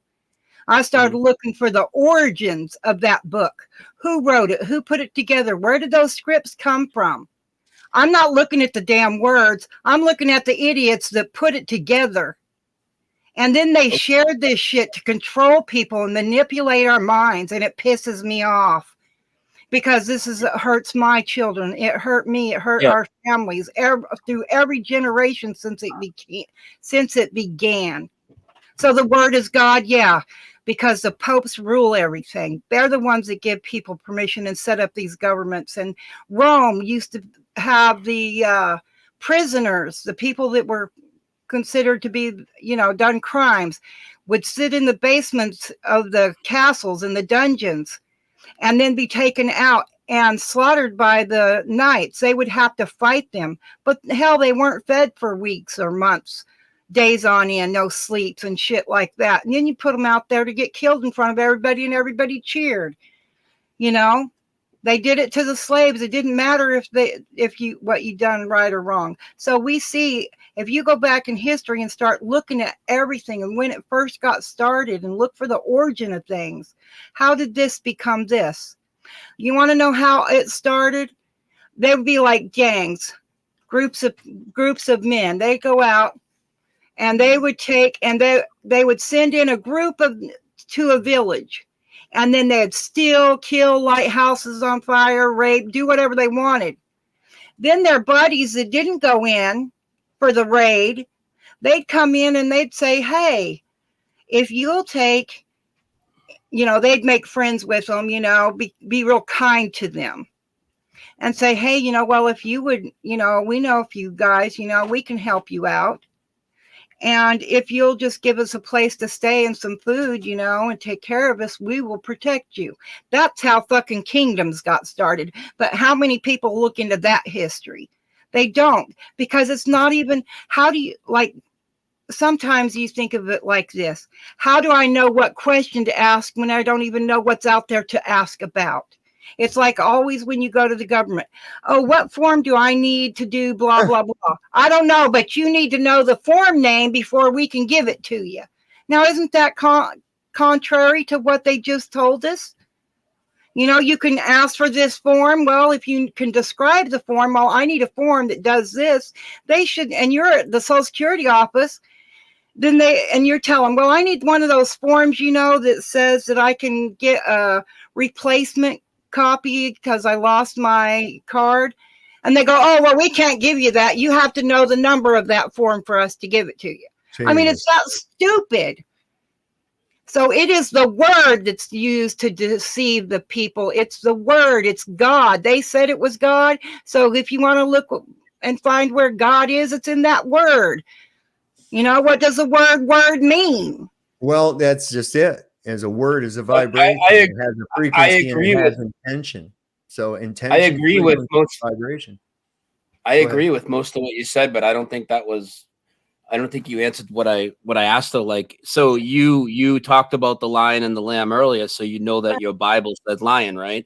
And it says wolf. I'm asking you, who do you think's responsible for the change of the print in the text of your Bible? I agree about the manipulation and everything you just said, but what do you think is the mechanism behind, and the motive behind the words now changing in that book that's been used for manipulation for many years? I think it's for deception. I think it's for manipulation. And I am not saying that we don't have gifts, special gifts that are supernatural, because we do. And it is possible to do. Do you think it's us doing it? Huh? Manipulation from where, though? That's what we're trying to get out of you. Where do you think? How do you think this is occurring? I mean, this is obviously occurring supernaturally. So, and we know that there are two sides to the supernatural. We have a light side and we have a dark side. So do you think that these changes are being perpetrated by the light or by the dark? Well, it's definitely not from, well, I don't know. I'd just say good and bad, right and wrong, because that's what's printed in our hearts. We come with that, what's right and wrong. So I think it's just some people found a lazy way out and how to control everything. And that's what it is now. What does that mean, though? A lazy way out? How does that change the print on your Bible that's in your house? That's what I'm trying to understand. Because we are capable of doing certain things that are like, if they want to change like every word in a particular book or books or whatever. But who's they? The people, okay. I'm going to go ahead and just say the word. I know a lot about the Brotherhood.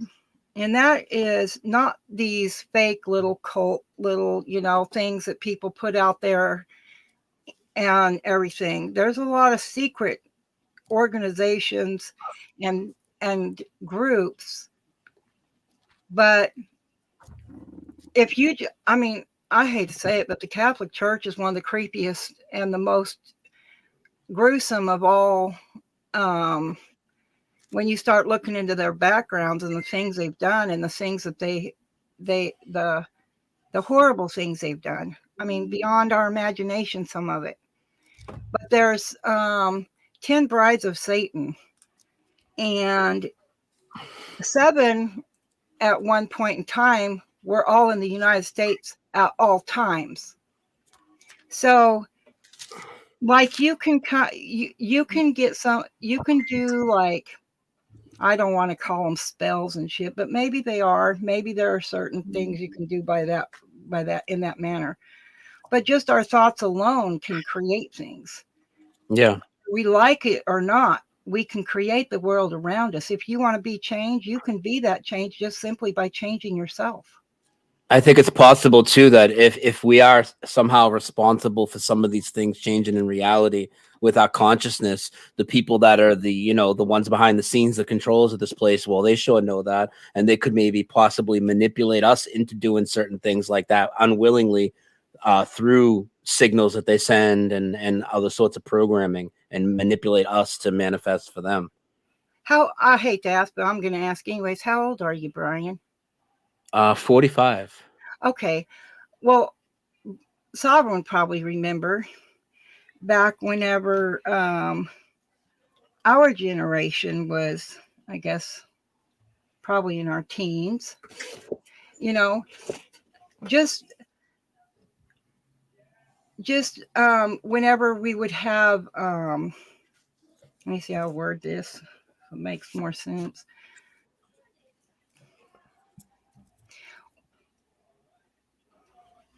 Well, like with the people, sometimes we'd have, I don't know, we'd have these groups of people and they would like go to spring breaks and stuff like that. Mm-hmm. I know in the Texas area it happened a lot in the 80s where they would be sacrificed and things. Okay. And what draws, you have to think about what draws the people there and what's the purpose behind those scenes, because that has a lot to do with it, because they need to sacrifice in order to make certain things happen. Mm-hmm.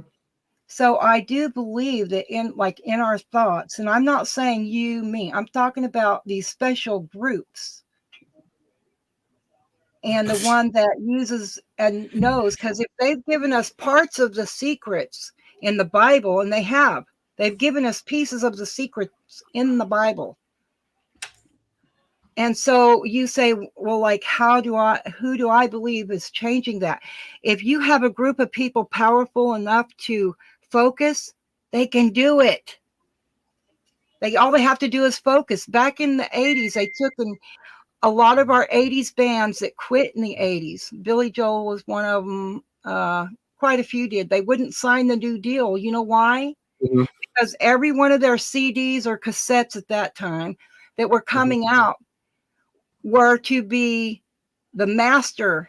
Before it could be sold or printed, the master went to the Brotherhood where it was given its, I guess, to come into your home, to go into the homes, to put the evil spells where it needed to be, basically. And those guys wouldn't. So then your answers to that, Dreaming. So your answer basically is that there's a group of people who did a spell. I mean, and they changed everybody's Bible, the ones that are on their shelf. That's a pretty powerful spell, man. Yes. I'm going to listen while I step to the bathroom. I'm going to let you guys talk. I'm listening now. I can't remember. It was China, Singapore, somewhere over there in the Asian country. They had a hospital. You got sick. You went in. People using just the energy of their mind could heal your body, and they would put them around you. It's just like doing spiritual work. It was in Beijing, and they were using Tibetan monks. Right. And then also you think about that. Okay. So what do you think is happening when a church is all praying together? All those minds concentrated, doing the one thing. Well, see, and the people in a church, though, don't understand what they're supposed to be doing with it, though. There are certain ingredients with prayer that many people don't understand that they're not using. And so it's just a bunch of people saying words. It ends up just being a bunch of people. Yeah, they're just a bunch of people saying words. They're not really praying. Okay? No, but the thing is they are all concentrating. Okay, the man at the at the pulpit, the preacher, the priest, whatever you want to call him, he's got all their attention, and he knows what he's doing, but others don't. No, I don't think he does. I don't think he does. I don't think most clergy do. Right. I don't think they do know what they're doing, because those people are not they're not in tune with that preacher at all. They're wondering when he's going to shut the fuck up so they can go home and watch the game. That's what they're thinking about. Okay. But the ones that are focused are capable of amazing, wild, crazy things. Well, it takes the square of 1% of a population in order to be able to affect any kind of change using the proper method of prayer. This is an actual this was actually figured out through Department of Defense through a thing they called the Peace Project. We've spoken of it earlier. Now, I could get on board with that idea, and that's absolutely possible if there's a small group of highly trained prayer warriors, if you want to call them that, that are actually responsible for these changes. However, these things are still occurring. And if we go a little deeper into what's written in some of this scripture here, if you go into Daniel, maybe it's just a start. Oh, you got Daniel 7:25 that says, and he shall speak great words against the Most High, which is what's going on in here, and shall wear out the saints of the Most High, and think to change times and laws. Remember, this is the original law. Right. Okay. Our law stems from the King James Bible. It says, and think to change times and laws, and they shall be given into his hand until a time and times and of the dividing of times. You come back over into Amos 8:11, and it says, behold, the days come, saith the Lord, that I will send a famine in the land, not a famine of bread, nor of thirst or water, but of hearing the words of the Lord. And they shall wander from sea to sea, and from north even to the east. They shall run to and fro to seek the word of the Lord, and shall not find it. And then when we go a little further over into Revelation, let's see, it says, and the beast which I saw was like unto a leopard, and to his feet. And it talks about that coming across. And it says, and the dragon gave him his power and his seat and great authority. It said, and it was given unto him to make war with the saints and to overcome them, and the power was given to him over all the kindreds and all the tongues and nations. Yes. That would include this. And as much as I've gone most of my life, a great majority of atheist, then I became more agnostic. And now it's like, okay, there's something to this, because I'm seeing too much. It's part of their plan. Coincidence. But who's they? That's just it. It can't be some group of unknown cult members. Right. If you go to the papal bulls, if you go just taking what happened in 1493 by Alexander the Fifth or Sixth, and he tells Spain, he gives the king of Spain permission to enslave the United States, the New World. Right. Okay, so we have to stop and think about, look at how long it takes to get people to, steer them down the trail you want them to go. Well yeah, but wait a second. We're talking about supernatural changes that are occurring on paper and ink, that have been in the possession of people at one time said one thing and now inexplicably says another. So now that's not from a king, and that's not from a pope. Now you get those head priests. Now you get all those head priests together that know how to use their mind. They can change the very words on the paper, just like somebody, a magician. Do you actually think there are Catholic priests that have that ability? I believe they're too busy diddling altar boys. No, trust me. There's things that are so deep and so creepy beyond man you can have a good mind, or you can use your mind for bad. Just like a computer, you can use it for good, or you can use it for bad. So what's the square of 1% of the Earth's population? And that'll tell you how many. I don't know. I'm not math. That would tell you how many of these priests you would need to be able to do that. No, you won't. One man's word. One man can declare something and it be so. Really? One man. I can't just come out here right now and say the wolf and the lamb, as it sits in your Bible right now, is going to change to platypus, and then all of a sudden everybody in the world opens their Bible and it now says the platypus. That's what we're dealing with. But in a few generations, even though we're aware of it, but in a few generations, those generations, because children are that's beside the point. No, you don't need to listen to those adults. They act like they know everything.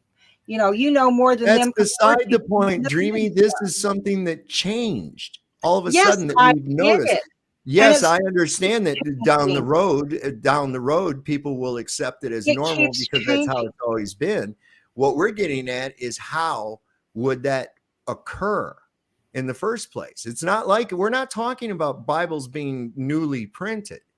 I Yeah, know. or the word, About No, stuff or I'm the that- people believe about- being I'm passed talking out. It's about changing instantaneously and all the way back into the past, including the ones in everybody's house. if you're focused. Let's say that, okay, let's just do a visual here. Let's say you stack up all these different versions of the Bible. It doesn't matter what year they are. And you've Mhm. got a group Mhm. and they're focused on this. Okay. Mhm. One of the things that the Bible used to warn us against, I can't remember what chapters and verse, but there was a warning that you are not to do chants. What do those people do when they're doing their prayers? They chant the rosary. You have to Yeah. pay attention. So that's wicked. If you're not supposed to chant and repeat, if God hears you the first time, you never have to ask again or say it again. Right? Mhm. But that's not what they teach. They teach you to chant. They teach you to chant prayers. In the backs of their hymnals, there's chants that they do. And they get everybody to do it once. You may be oblivious to what's going on, but somebody knows what's going on and they know what needs to be chanted that weekend. So it's all across around the world, and it goes from morning to night through all the time zones. which ones, Greenie? Because they can change the words on a page. They can change I've never seen any evidence of that ever before, that people can get together and concentrate to a point where they can manipulate every Bible in the world, every VHS tape in the world, every DVD in the world. It just, I don't know, man. I don't see that. I'm telling you, there is powers beyond our wild imaginations. Oh, I don't deny that. However, I don't ascribe that there's any mortal people on this earth that have that ability. The land masses of the earth are in the wrong place, and so are organs in the human body. I don't think that them getting together and doing a chant or a seance can do that. Historical events being added to our timeline. But if that's what she believes, it's a little clearer now, though. That's cool. We all have different theories. I wasn't really clear if you even understood what we were talking about with the Mandela effect for a while, because I was trying to. Because I believe that if you can go and sit next to a person's body in a hospital setting, and that person in a few hours is healed and walks out from whatever their illness was, that's of the mind. If you can do it to a body, that's one thing, Dreamy. Do it to paper. Dreamy, that would be one thing. Let's take a couple of those people and set them down in a room and cure everybody's cancer in the world. That's the level of shit we're talking about. They can because they will know what they're doing. You ever watching a true exorcism done by a Catholic priest? I've seen back before they stopped it. I've watched other people do them too. And trust me, you can. Yeah, well, wait a second, though. We're talking about the power, I'm telling you that you can see the power at work in some of those situations. So you think it's a secret group of people meditating? I gotta add. Let me add something, Dave. Hang on, though. Just trying to get that clear. No, I got something that we're missing here, though, from the whole thing. So let's say, these priests or whatever could gather around, or these monks can gather around the hospital and cure all these people, or even all the people in the world. Let's just say that could happen, and all the people in the world could be cured of the disease or whatever, right? But that's still not going back through the fabric of time and erasing the fact that these people were once sick. It's still going to be, everybody's going to know these people were sick, right? The Mandela effect is completely going back and rewriting history. It's more than just a dark spell changing something, even physically, because it's changing it retroactively all through time. You know what I'm saying? Yes, it is, because I think that this is like if you look at it as a plan, and I'm going to go back to that, you have to plan for something, right? Then you have to create all the ways to make it work together. And since you're dealing with people and everything, They know that we're very impressionable, especially when we're children. That's why when you go back to what children knew, like when my great-grandparents were just early teens, you know, they knew and could do so much more than we can. Our children can at their ages. They took care of things differently. But as you keep taking things away, little by little, each generation loses. And then the generation before that, like the older people, the grandparents now, they tell their grandchildren something and they're, "Oh, Granny, you're full of crap." You know, that's not true. Because why? Because now it's not what's taught to them. Children spend a few hours in the morning with their parents before they go to daycare or school, and a few minutes before they go to bed at night. The child doesn't learn crap from their family. They go to church, they're put in children's church while their parents go to adult church. So they've totally separated. You pull everybody apart, you start doing that, but then you can get them to focus, like when they're in school or church, on a particular topic or subject. Look at how they really push for children. You know, we're taught. Well, what if the download military, and then what do? They go into the military and they're sacrificed. Well, we're kind of getting way off topic. Okay, I'm just saying the topic is the Mandela effect. Okay? Right, but that's we're talking about the Mandela effect, not the programming but of when children. But it is part of the Mandela effect, because no, like it's as not, children, or you don't understand the Mandela effect. The well, Mandela yes, effect. The Mandela effect are changes that have occurred that we have noticed that are not correct, like the Fruit of the Loom logo, the passages in the Bible. This isn't like we're slow. Although there is an element of that going on. I was just talking to my friend Sammy, was over, I think last night or night before, and he came by to show me a new rifle he just got. And we were talking about that. He goes to church. He goes to a Christian Baptist church here and near our town. And he goes there. And we were talking about these Mandela effects. I hadn't seen him in a while. And I told him about some of them. And of course, one of them that I bring up because everybody knows it is Isaiah 11:6 with the lion and the lamb. Right. And he goes, hey, he says, you know, I always thought that was lion. He says, our preacher the last few Sundays has really been using that verse a lot about a wolf and a lamb. And he's been using it in his sermons a lot. And I'm like, yeah, he is. It's because he's trying to make it normal. I says, he's trying to make that sound normal to you, but you know that that's not right. He says, yeah, I always knew it as lion. I was wondering what he was talking about, but I looked in my Bible and it said wolf. And I thought I must just be mistaken. I said, you're not mistaken. I said, you knew it what it was, and they're trying to convince you otherwise.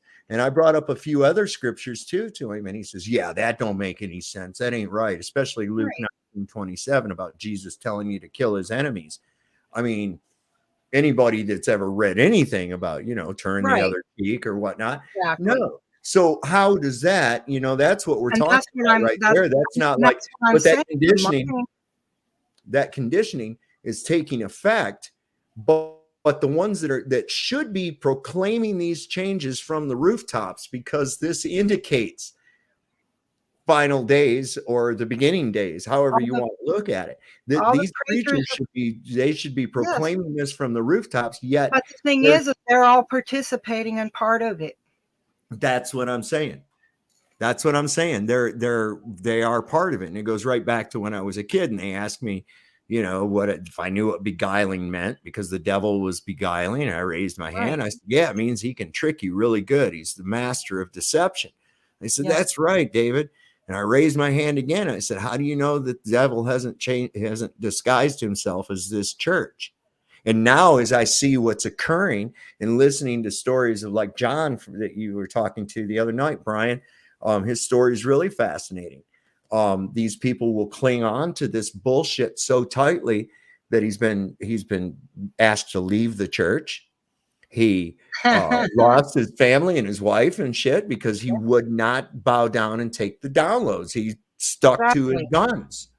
Right. And this is how badly that Legion wants this out on you.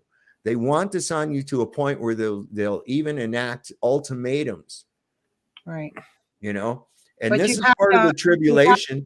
I think it's kind of funny. I think it's awful damn funny because it says in there that we're going to suffer 7 years of tribulation. They're wanting to have their UN Agenda 21 done by 2030. That's 7 years from now. We're already starting to suffer it. We're seeing these wildfires, crop disasters, natural disasters, tornadoes, earthquakes, Right. all of But this we crap. At the same time, inflation, economic problems, food shortages. Now, granted, these are done on purpose, but I believe that those in charge are part of the evil principalities and powers that are running this realm that we're in right now. And of course they're going to. Of a course God they're going king, to all assist. kings can play these games just like a chess game. And then on top of that, we've helped build all the equipment and dug up all the metals we can so they can build their weapons of war and stuff. So I mean, they've got all of us participating. Well, that's what cracks me up. And I never understood it once when I was even in the military. We had chaplains. How can you be in an organization whose job is to make war and kill other people and still be a Christian? How can you do that? How can you justify that? You can't. When you go out there and you pray that your soldiers are going to be victorious in killing other men, Exactly. who in the fuck are you really praying to? You're not doing God's work. Okay, if I sat here and I instructed you to start a war, Sovereign, and I instruct Brian to start a war, and I say, okay, you two bring your teams together. We're going to have a war, and, we're going to get everybody riled up over racism. So y'all get out there and you start this little war shooting each other. You know what's going on, but the guys below you, the younger ones, they don't know what's going on, but they're gung-ho to do exactly your bidding, do exactly what they think you're doing. That's exactly what war is. This guy knows. War is nothing more than a sacrifice. A war is nothing more than a sophisticated sacrifice of the firstborn, because it's the oldest sons that go off to fight. It's a culling and it's a sacrifice. Yes. Both at the same time. It's never for any altruistic motive. But the thing is the lead person, like you say, you would be the king of one country, he would be the king of another country. You both know that this is just a game. You're going to sit back in your little palaces and castles or whatever, and you're going to sit back and you're going to watch it. You're not going to participate, though. But what kind of whether I participate or not, I would have to be an evil fucking son of a bitch to sit back and watch as I send people to their deaths.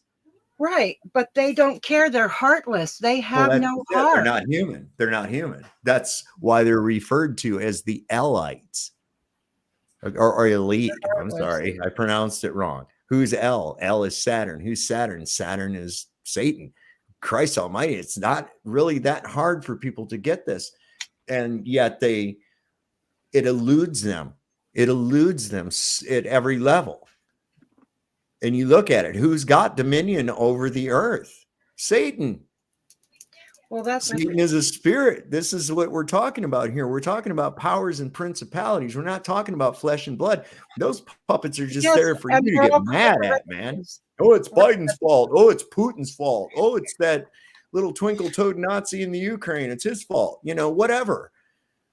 And it's not. They're all working in conjunction. It's legion. That's why I called it a chess game. And because they keep using it, they have the king of kings standing in the very middle. He's got all these other kings, which are world leaders and politicians and shit. And it's on a need to know basis. How many damn times have you ever heard that phrase? So if you don't need to know, they ain't telling you. This is layers and layers and layers, just like they say. And it's an onion. Well, yeah. But see, there's just the thing. And now what it's come to me is like I was saying, I went from atheist to agnostic I'm not a Christian. Okay. I believe in God. I don't believe if you want to go by, do I live by the teachings of Christ of being kind, benevolent? And yes, I try to do that as much as possible. Yeah. Right. Charitable. Absolutely. Do unto others. Right. So yes, if you're going to define it by that, if you define it by what organization you belong to, I don't belong to anyone but God. Okay. I don't belong to a church. I'm not a Baptist. I realize that this whole thing, you've got people that won't even talk to each other because of their differences on the way that they're baptized. You got dunkers and sprinklers, and they won't even talk to each other. And it's all just symbolic. There's nothing magical about the water. It's a symbol of rebirth into a new way of life. That's all. If they keep us divided, they can keep us from having a truly happy, magical, wonderful life. Just keep you awake, keep your eye off. I mean, look at all the differences in just us right now. I mean, each one of us come to the table with something totally different, different experiences, different knowledge. And we don't have to fuss and fight over, oh, really, that happened to you? You may have experienced something I didn't. So I might not have any knowledge of that.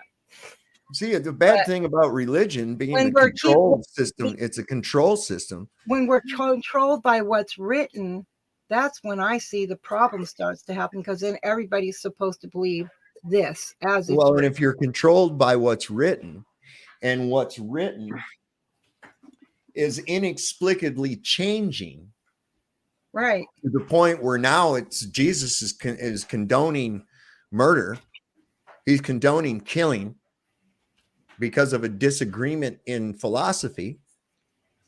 That's one thing I always disagreed with. I wasn't turning the other cheek. So there's where you start running into problems. And of course, we're told that the word should be written on your heart. The word of God is sealed in heaven. Okay. It doesn't say it's sealed in that book. Okay. It's even in Revelation. If you go back and look, there's almost like a curse. Yes, but the book of life is held by the Pope.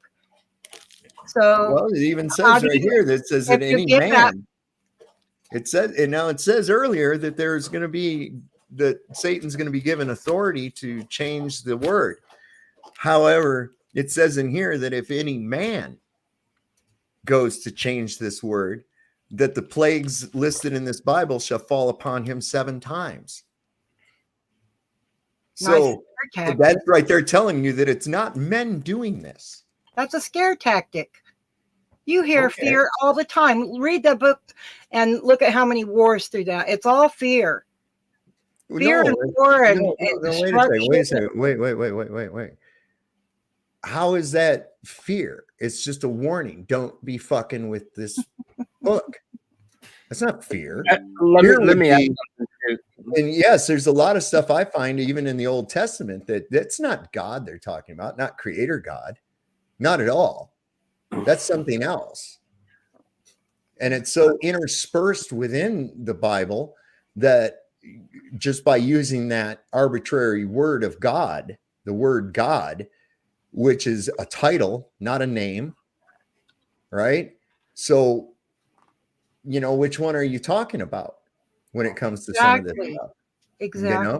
So I understand that the Bible is a much. huge thorn in your side, Dreamy. You've displayed that several times, and we know that because of your upbringing, you I believe in it or whatever. But no, what we are seeing occur in the world right now, and this is something I thought I would never say, but what I'm seeing occurring in the world and in events, and especially with these changes that are taking place, indicate to me that there is definitely something. There is definitely something that is supernatural. It is not, I don't believe, a group of men meditating somewhere and say, okay, we're going to change this one specific word in this Bible. And it's not just that, is what I want to add. It's not just the Bible. It's everything in the world, from human anatomy to land masses and there appears to be a high level of intelligence and meaning behind some of these changes. So I suggest the idea could be a bad thing, and coming from something more powerful than this group of men, like Satan himself or whatever, that seems to make a little more sense to me. But how do you why do you think there'd be all these other changes as well, Dreamy? well, one of the things I'd like to say is on my quest of finding out more information in the Bible and getting my answers, I also went down the rabbit hole for several years on spiritual warfare because of certain things I read in the Bible that, like, okay, if I'm thinking something, I don't have to mention it. I don't have to say it out loud, but two people might come to me and start talking about a particular subject, right? And they don't know that I've been thinking about that. Then somebody else comes along and they tell me something about that same topic. I then have confirmation that what I was thinking as far as in the direction I should go, I now have confirmation, and it was never spoken. That's how we know when we're given the truth. And so Well, those you kind of you can things, also feel it. made me go down that rabbit hole of spiritual warfare because I couldn't get my answers. And that's why I know what is, or how it can be so powerful spiritually. Well, And intuition is a very, very strong sense that they try to destroy from a very young Yes. age. Okay. This is why I often say that reality is a symphony that we hear with our five senses, some of us with six. Okay. Right. And that's with intuition. When something is true and something is right, not only does it fit through with the logic circuits and with the proof circuits, you have that intuition circuit. You feel it in your heart. Right. And that, I'm not talking about wishing it that it's true. I'm talking Right. about it's almost like an Knowing. internal confirmation. It's an Yeah. internal confirmation. I'm sure that there's many here that have experienced it, but they spend a great deal of time trying to convince you that your intuition and your senses are bullshit. Right. You see, they try to tell you what appears to be close and not and small is actually very large and very far away. You don't feel like you're moving, but you really are, because your senses are shit compared to mathematics.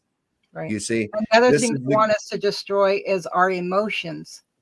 well, not really, because they use the emotions to steer you into bad decisions on a daily basis.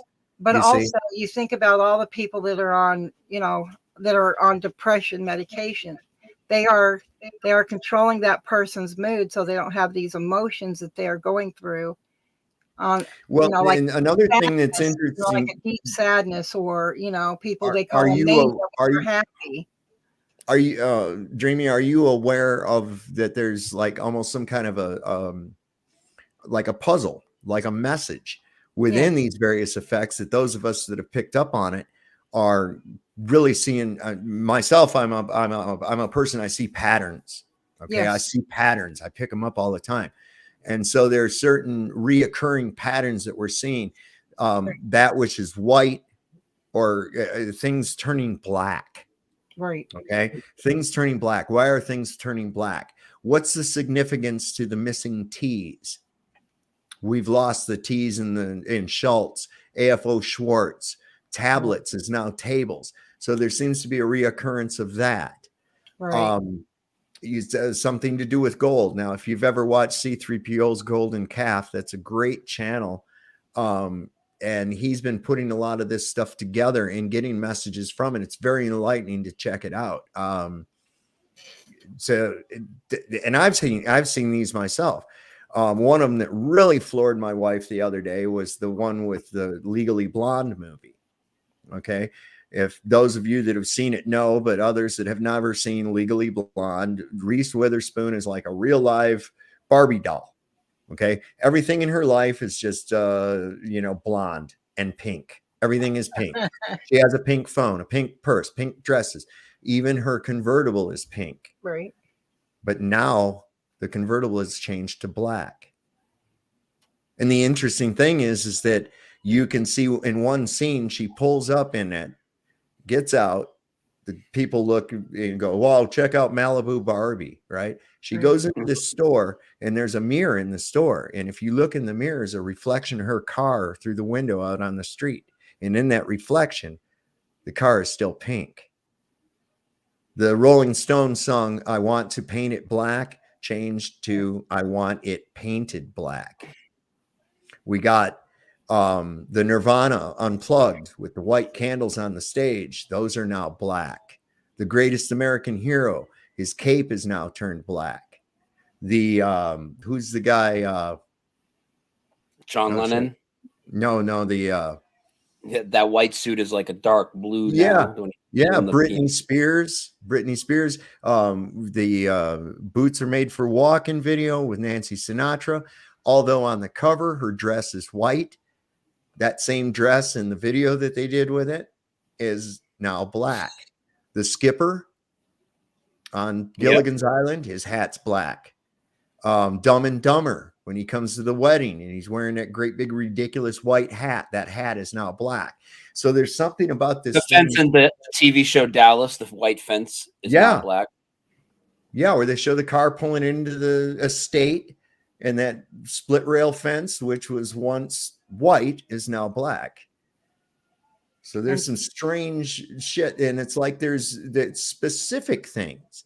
So in what you were suggesting with would mean that these people are actually specifically targeting certain things to turn black.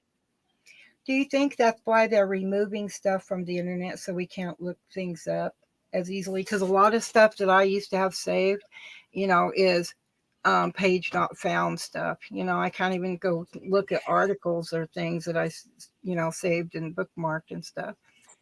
And so they're by removing that kind of stuff and replacing on the internet, that would also go hand in hand with the stuff that they're doing, like to our Bibles and things like that, to kind of disguise it. Digitally, that's easy. They told you they were going to do that in 1984. They told you they were going to do that with the Ministry of Truth, right? One, we've always been allies with Eurasia. They absolutely use the technology and the internet to try and cover up the changes, but the internet has actually nothing to do with the change. To me, I think it would be combined together so that it would be more disguised. But here's the thing: on any legit Mandela effects, right? What I'm saying do it both with spiritually and digitally at the same time. Yeah, but I'm saying any item that we're claiming is a Mandela effect has nothing to do with it just being changed digitally. It's always supernatural. I said spiritually, and it's at the same time. If they do it, they can disguise it better if they do it at the same time. Yeah, well, doing it, but they don't always. Sometimes it lags.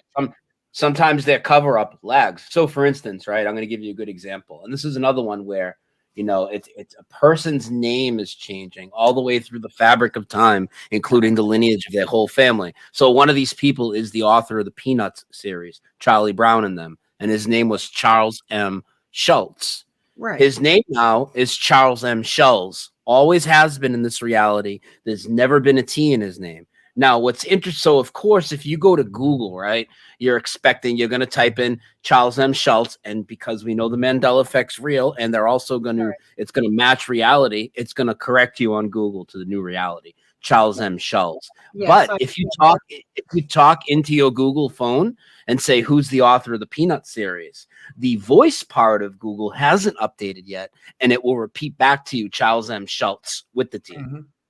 Right. Yeah, so sometimes it lags behind. It's just these little quirks with it that we see. Well, like you were saying, Brian, with the point of sale, with those little quirky patterns, so you pick up that very easily. With the thing you found in the with the Haas avocados, for instance, that the label and everything there in the store has it HASS, but then on the point of sale in the computer, it comes up as HAAS. So it hasn't caught up. There's totally backwards where it changed in physicality, but has not changed digitally in their point of sale. You see? So that's like, exactly. yeah, I've gone through these little rabbit holes, like you're saying, Dreamy, and I've looked through them and I'm like, okay, I've done them all, man. Time travel, but see, then how do we have any residue? Right. The CERN thing, well, there again, it has to be very selective. It's like, what's involved with going, I'm gonna why would CERN, and you could make a case, let's just say CERN had the power to do it, right? So something like a Bible change or an Ed McMahon, sure, that would make sense if they could do that, which I don't believe they can. But why would CERN change Brian Staveley's neighborhood? Which my neighborhood's been Mandela affected. Why would CERN that one, Dreamy? Not only why would CERN do that, it also seems to be very targeted, since I talk about this probably more than anybody. Ed McMahon's from my hometown, and now my neighborhood and the river that run through the whole town are Mandela affected.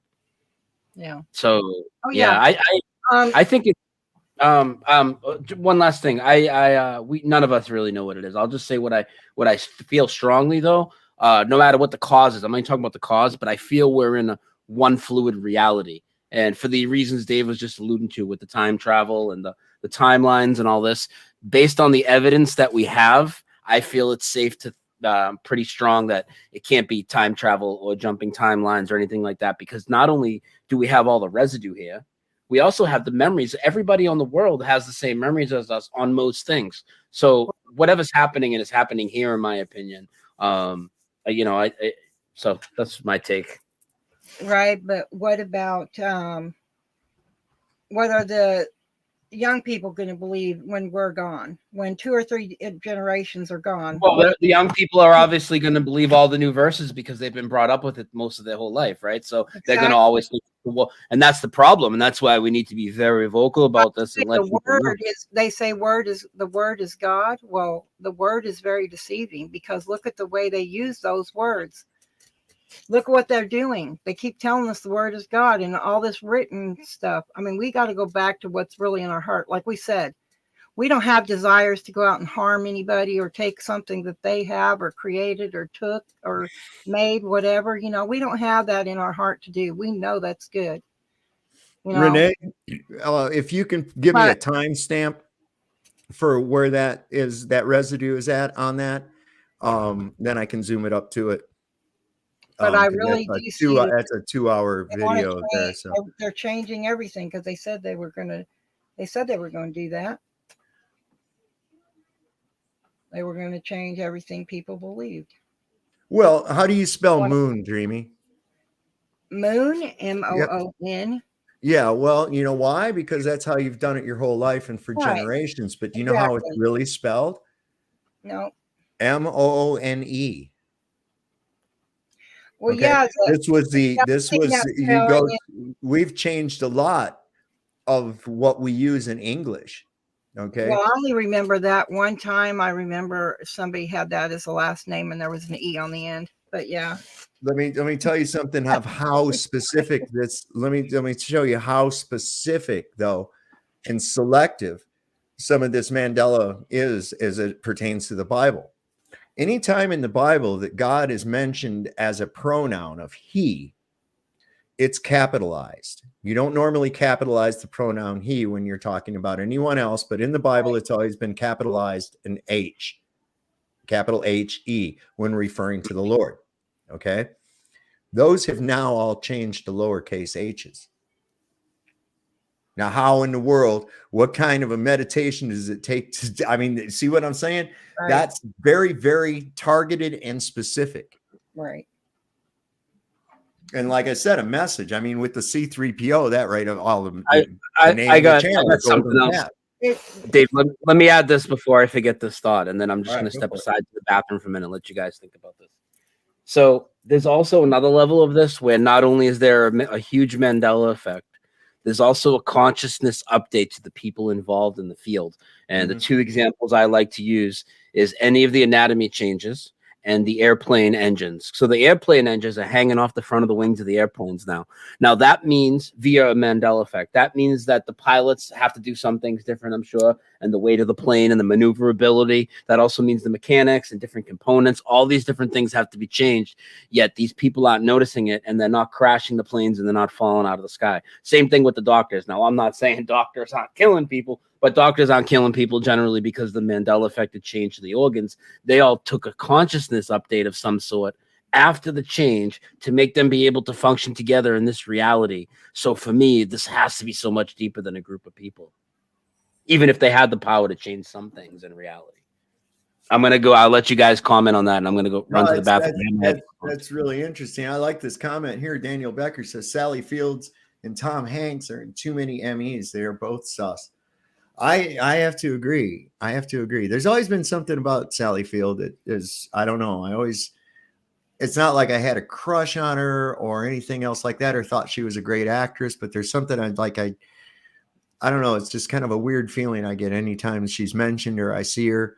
I think some of the parts of Smokey and the Bandit that I didn't like were the ones that she was in. You know, I don't know. I saw it as a kid, but that's kind of weird. And there again, there's that sixth feeling, you know, that internal feeling. 146.20. Okay, so let's take it up to 146. I'll just take it to 146 even. That's close enough. And then when Brian comes back, we'll go ahead and play that. Of course, I got to wait for a commercial. They always do that to me. And I will not pay YouTube money so that I don't get bombed with their commercials. I'm not giving them a fucking dime. They've screwed me over so hard. I don't even care. So I'll just put up with their stupid fucking commercials. They're now making them so you can't even skip them. There we go. All right. Wow, that's a freaky looking dude. Hey, Dave, yo. Before you play them, you know, I don't watch YouTube commercials and I don't pay them. So I suggest, you know, I don't know how many web browsers you use. I use different ones for different purposes. I use Firefox for my main YouTube channel, and there's an extension in there that blocks every YouTube ad. I never have to watch them unless I'm on a different web browser. If I'm on my phone, I have to. But at my desktop, you'll never see an ad pop up unless I mistakenly open a different web browser. Yeah. Okay, I'll have to get that. I'll definitely have to get that. But yeah, I've come to the conclusion that, you know, I mean, come on, you're gonna give me a strike for medical misinformation. How are you gonna do that? Are you medical experts, YouTube? No, you're not. Speaking of that, let me clear up a misconception for a lot of people that they try and say the Mandela effect isn't censored. If you guys have been paying attention, what I've done lately is after the Dose of Reality show channel with 4,000 subscribers or whatever got terminated, I made a new channel where yesterday's live stream was on, and they've been on since I got back from Cali, called Dose of Reality Live with Brian Staveley. All the videos on that channel are just my Mandela effect short list re-uploaded. You guys know that. There's a couple of roundtables that are specifically about the Mandela effect. They don't talk about Rona, 9/11, Flat Earth, nothing. And there's the show I did with John yesterday and the show I did with Nathan the C3PO. That's all that's on the channel. And they denied me for monetization on that channel as well because I put too much harmful content. It's harmful content. Noticing changes in your reality is harmful. Now, why would they consider that? Nothing else on that channel at all. I made sure to not get that channel a strike because I wanted to try and monetize it. They denied me today, and they said just too much harmful content on your channel, and it's all Mandela effect content, nothing else. Well, we're bucking the system. We're being rebels in this world for the truth, and you know they damn sure don't like it. A lot of these companies and corporations. And Dreamy, whether you're correct, it's a group of guys, or if I think it's God and this guy, Dave, thinks it's Satan, or people think it's CERN, whatever's happening to this reality, the controllers sure don't want us aware of it. You know, they don't want us to know that stuff goes on. But I really think I'm right at it. I think I'm right at it. I think there's more good people than bad people. I still believe that. Oh, yeah. I think most people are very good people in this world. There's a small group that aren't, you know? And unfortunately, most other people the regular, what we call normies, they're completely manipulated, and on top of it, everybody's sold out to the dollar and become slave to the system. So even if they do notice something in any of these major topics and say it's in their field, if they're a scientist or a doctor, they're not going to speak out because they're going to be afraid they're going to lose their job. It doesn't necessarily make them bad people. Right. Well, one of the things that I see is they keep using these games and movies that are all about aggression and fighting and stuff like that. I see what's going on around me. Even, games like, what's that block one called? I always called it the blockhead game, but that's not what it's called. Oh, Minecraft. Minecraft. Yeah, something like that. I called it the blockhead one. But yeah, I mean, there's nothing there. In my opinion, there's really, they got these little times when everything gets destroyed on them and stuff. It's not really building any kind of social skills, in my opinion. And that's one of the things to build your social skills by this. interacting with people. Right, exactly. Not like doing what we're doing here, Right. Would you rather watch a movie or would you rather chat with somebody? You gotta, you'll find out what kind of people you're People dealing. can't fucking watch movies. There's a couple of younger people I know. They come over here from time to time and we'll sit down and start watching a movie. And I'm sitting there watching. I look over and they're looking at their fucking phone. Yeah. They're like, how in the fuck? Put that goddamn thing the fuck away, for Christ's sake. Jesus Christ. These people, they hang on to that more than a guy in jail hangs onto his dick. Anyway, this is something that Renee just sent. She says it's Residue, the Charles Schultz thing. The woman that you're seeing there she did the voice of Lucy Van Pelt, I believe, if I'm not mistaken. But anyway, let's hear what she has to say, because we're right at a point where she's going to mention the creator of the Peanuts. Trying to scare somebody, Mike, right? Yeah. All right. A wax arm in the thing. And you're saying that during the break, that was not your cast of that was not the cast. The bust was, but not the hand. But the hand looked too small. It was scary. Right. That was one of the most scariest part of the whole movie. No, it's disturbing because you don't see that too often in the 70s. Arms in Give it a minute. Yeah, 80s, 90s, you would see that all the time, right? Right. But 70s, the first time. So that was the first. It was ahead of its time, I think. I think Daughter of the Mind was ahead of its time. No, I think it was very much ahead of its time. Somebody going back. But let's talk about Peanuts. And I'm not talking about the nutritious snack. I'm talking about Charlie Brown and Charles Schultz. Yes. You were the voice of Lucy. Good grief, Charlie Brown. She can still do it. Do it again. Good grief, Charlie Brown. Oh my goodness. They should rehire you to keep doing it. Well, it's interesting. Renee. Because Charles Schultz said that I could Did you hear him have say been it? doing. Yeah. So the first time that guy said Shoals and the fucking closed captioning came up and said Shoals, SCHOLS or whatever. And then as she says it, you see it right on here where it says Schultz, and you could hear her pronounce that. Let me back that up. Yeah, and she's the one with the intimate connection. She fucking voiced over the character of the fucking Peanut series. And she remembers Schultz. Just like Google Voice remembers Schultz. Just like I remember Schultz. Let's see, here's where, now watch what he says. And I'm not talking about the nutritious snack. I'm talking about Charlie Brown and Charles Schultz. You see how they got Shoals spelled there? Yeah. Because that's how he said it. But here's her with that intimate connection, like you were saying, Brian. Yes. You were the voice of Lucy. Good grief, Charlie Brown. She can still do it. Do it again. Good grief, Charlie Brown. Oh my goodness. They should rehire you to keep doing it. Well, it's interesting because Charles Schultz said that I could have been doing Lucy when I was a teenager and a young adult because my voice was still the same. Right. But they had 30 little girls try out. Interesting. I'll tell you another that I can. Renee said sent it to me years ago and I missed it. So sorry about that. I do miss some things. Yeah, I do too. I get so much stuff sent to me and it's like all day long my stuff's going ding, ding, ding, ding. And I'm like, oh yeah, I got to make a I got to do something with that. I'm going to have to look at that. And then something else will come up and, fuck, I'm old. It just goes away. And then it's like, oh yeah, what about that thing? And then I can't find it. It's just, it's rough. But, one that I find residue on over and over and over. I like watching movies because I look for the shit.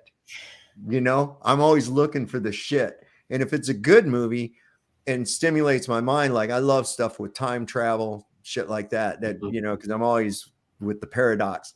Anyway, several times just in the last couple of months in movies that I've been just happen to be watching, something will happen where the people pray. They're in a dire situation. So they start saying the Lord's Prayer, and they always are saying trespasses. Always.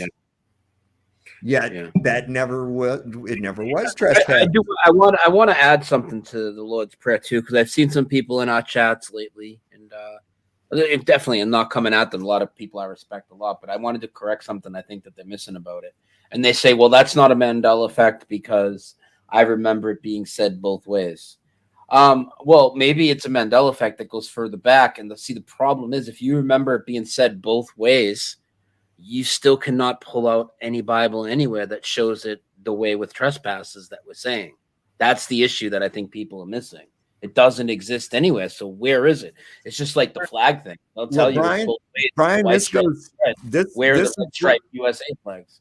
This is what I use to indicate this change. Okay. Because of course in 6:12, that's the verse that says, and forgive us our debts as we forgive our debtors. Right. Mm-hmm. But then you go down after the prayer is over. All right. In verse 14, it's explaining the prayer and says, for if ye forgive men their trespasses, your heavenly Father will also forgive you. Wait a minute. You didn't say anything about forgiving trespasses. You said debts. Yep. Okay. So why didn't they just have that word? The debt is a damage to the other party. You see, so that's just it. It would say, because we're referring to that part, for if ye forgive men their debts, is what it should say, if that was what it's always been. In business, a debt would be considered a trespass if, like, say you embezzled from a company, or say you're driving down the road and you hit somebody's mailbox, you owe that man a new mailbox, you pay your debts. Well, they're not going to use trespassed against them. Right. I understand how that works, but the thing is, and that's go ahead. For law. Well, I'm just trying to say that in that prayer, that's and that explanation is because you trespass on someone whenever you owe them a debt. So then they would have a whole paragraph explaining that to the parishioners, wouldn't they? They didn't. The thing is, it changed from trespass to debts. Otherwise, in the explanation in 14, they would have said, for if we forgive men their debts, like we just said in the prayer. Right. You see, whereas instead this leaves, what are you talking? Trespasses, you just said debts. And so now we have to have a whole soliloquy as to why trespass and debts both mean the same thing in business language or whatever. That's not how people write things. No, it's literally referring to the word that's not there anymore. And it's right. Yeah. That's what I'm getting at with that. I understand that they both can mean the same thing. And on that level, there's something to what you say there. Absolutely. However, this is kind of weird because I think this is something that started permeating really hard around the time they started talking about this UBI, universal basic income, and all this other shit, and student loan debt forgiveness. Remember? We also saw the thing with the limited gatherings where 2 or 3 gather in my name. Yeah. Yeah. See, that's the thing too, is that this shit is mimicking stuff that we're going through. Nursing fathers, 2 women grinding, mashing their fish biscuits. I mean, I'm sorry. I heard that's the first time I ever heard that term today was fish biscuit, and I about pissed myself laughing. I'm sorry. my first. Anyways, but yeah, I really do believe all this deception is being created, and I believe that it's being done But you think it's mortal men that are doing this? Yes, because you can do mortal men can do things spiritually. They've got minds. Spirits can do things spiritually too. Yes, but they can only the spirits can only be into the physical world through a physical body. Yeah. You are a spirit, like a specific, like perhaps a specific blood, like a specific bloodline or something. Maybe if there were I'm not talking about like necessarily in human form as far as like a physical body. Whenever you're a spirit, when you pass away, you just go back to being spirit. When you're here, you have a body. So there are people that use other spiritual entities outside themselves,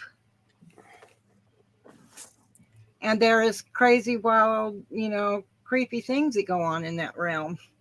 So you think it makes more sense of mortal men doing such a thing as opposed to either a creator or the creator's nemesis? Yes, mortal men can do things through the spiritual realm.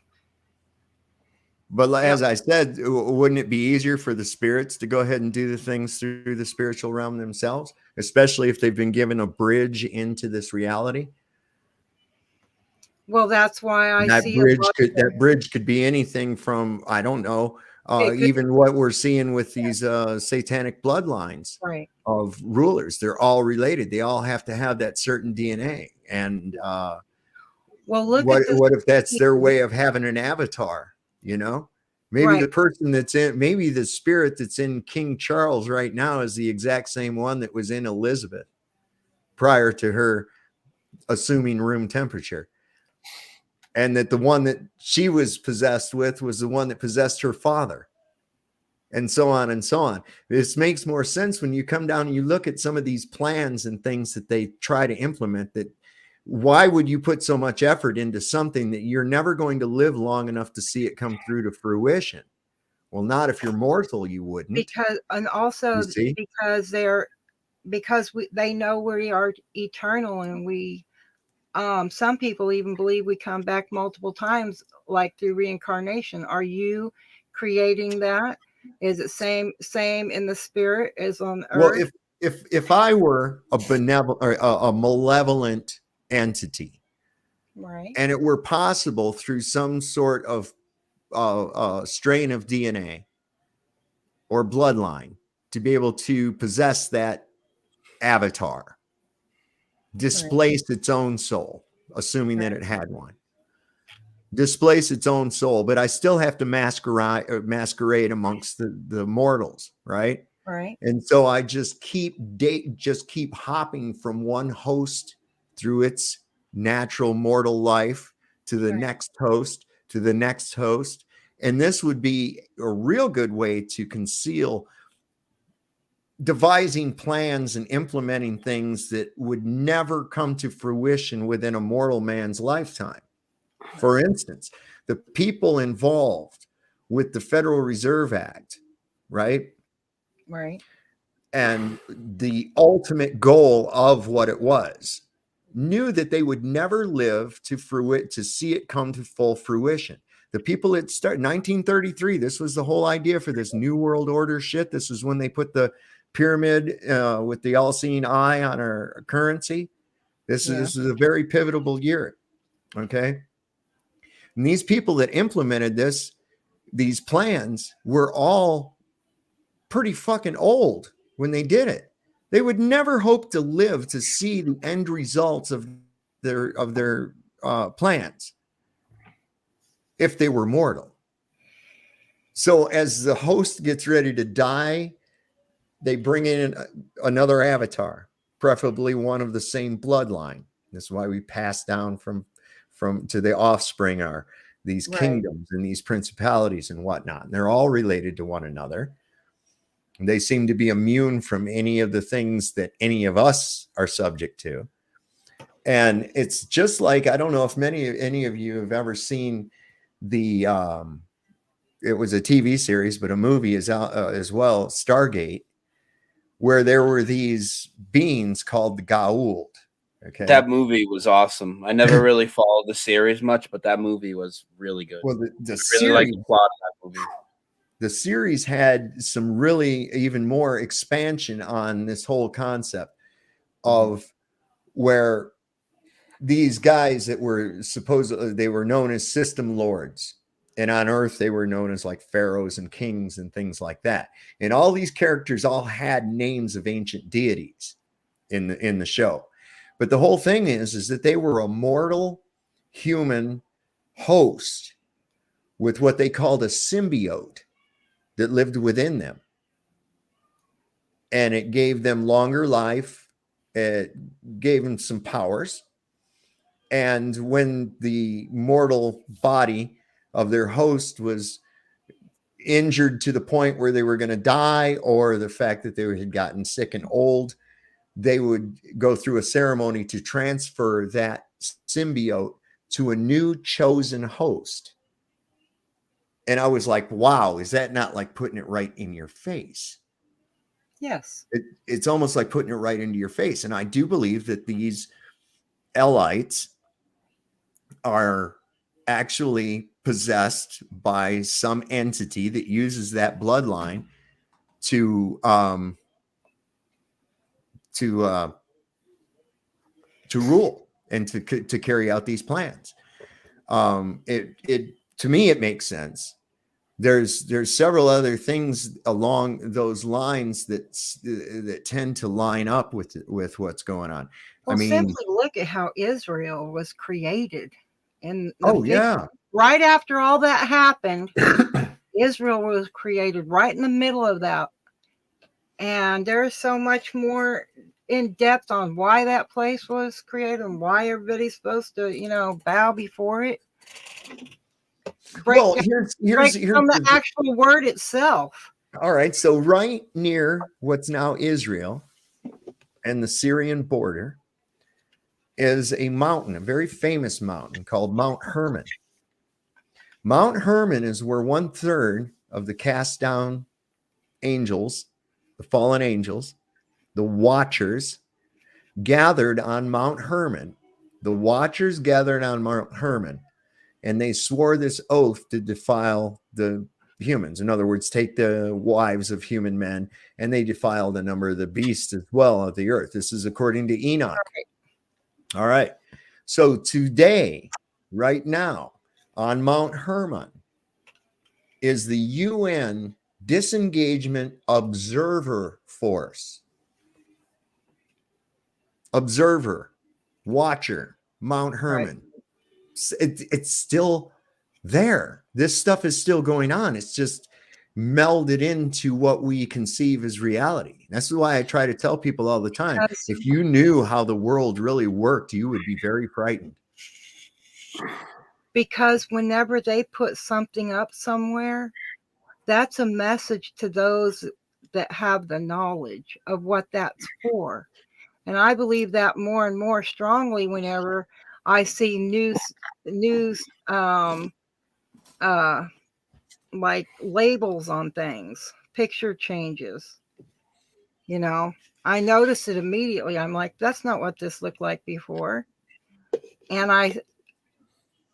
then, I've seen like crazy lettering, on stuff that shouldn't be there. That's not right. So it makes you wonder, why are they using that as one of either the distractions or the change in people's beliefs?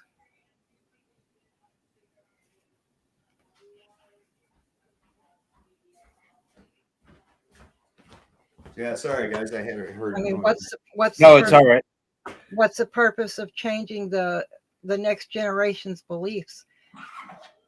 One world government, one world religion. Right. Total control. But who would be responsible for that control? Who's at the top of the pyramid? I think it's a big. I think it's fake. With what I know. You think it's what? I think a lot of it is just fake. Who's running the show? How do you get every country? We participate in it. Well, And who all sets we out do- listen to this, Dreamy. Somebody had to say to all the leaders of the world, hey, you're going to go with the jabs, and you're also going to have face diapers, and you're also going to have 6 foot distancing, and you're also going to have, who got every countries that hate each other, countries that would bomb each other, to all Exactly. go along with the same fucking program. Same thing with the Antarctic Treaty. What was on the news? What was on the news? Did everybody get a notice from, headquarters in their mailbox? It wasn't even in our mail. It was on the news, and we already know that they've put out nothing but bullshit. Before it got to your news, Dreamy. Yeah. He's before it talking got about to your leaders. news. Who do you think has Who all got- the leaders? Of Yeah, nations It went through the medical industry, and every hospital is notified because it's a corporation. They're incorporated, so it's like they have to follow certain things. No, Dave is asking not why the industries. We all know why the industries went along, and the media put out the narrative, and the government told the hospitals and this and that. But who do you think is the puppet master behind the so-called elected officials all around the world that are obviously in cahoots? And who do you think is behind things like the Antarctic Treaty and things like this? Is what Dave is asking, I think. I mean, it's like you got somebody had to go, hey, Mr. President of the United States, you're going to do this. And the answer might not be a group of humans, right? The answer might not even be a group of humans, just what do you think is like pushing through the agenda and passing it down to all the people that disperse it as it goes Well, out? the way a business works, when you create a corporation, that separates you into a private separate being. The corporation becomes a being on its own. It's called a person. Well, we think that a person means us, physical body and mind. But in business, a corporation has the same, and it's given in business, it gives that you safety from if your corporation fails. So basically, you're creating a being. So these corporations are what we're fighting. No. Not the owners, because the corporations are nothing more than the minions of principalities and powers. Well, Okay? the WHO is a corporation. So let's go with you. Let's go with your analogy for a minute. So we're going to say that it was Pfizer and Moderna and Johnson & Johnson that pulled the strings to get every leader in the world, India, Pakistan, Iceland, Congo, Zimbabwe, United States, Canada, all these different countries with varying economic conditions and what have you, that they all decided that every one of those protocols must be followed. Now, there were a couple of countries that balked it, said it was crap, did some tests on papayas and sent it and showed that it came back with a positive result. And the next thing you know, those leaders were replaced with someone that was down with the agenda. Now, are you telling me that three pharmaceutical companies have the power to get every country in the world to go along with it, and those that didn't had their leaders replaced? That's only 3 pill companies, man. That would take a hell of a lot of doing. And it wouldn't be easy to cover your tracks because someone would know. Well, because it separates the living from the dead. That's not. Wait a minute. And when I talk about that, a corporation is not a living person, but it's I understand. We all understand if that it's a living person, but it's only a fictional. About the medical industry, everybody's licensed. It's a fictional entity. A fictional entity does not give orders. But the CEOs of these corporations do.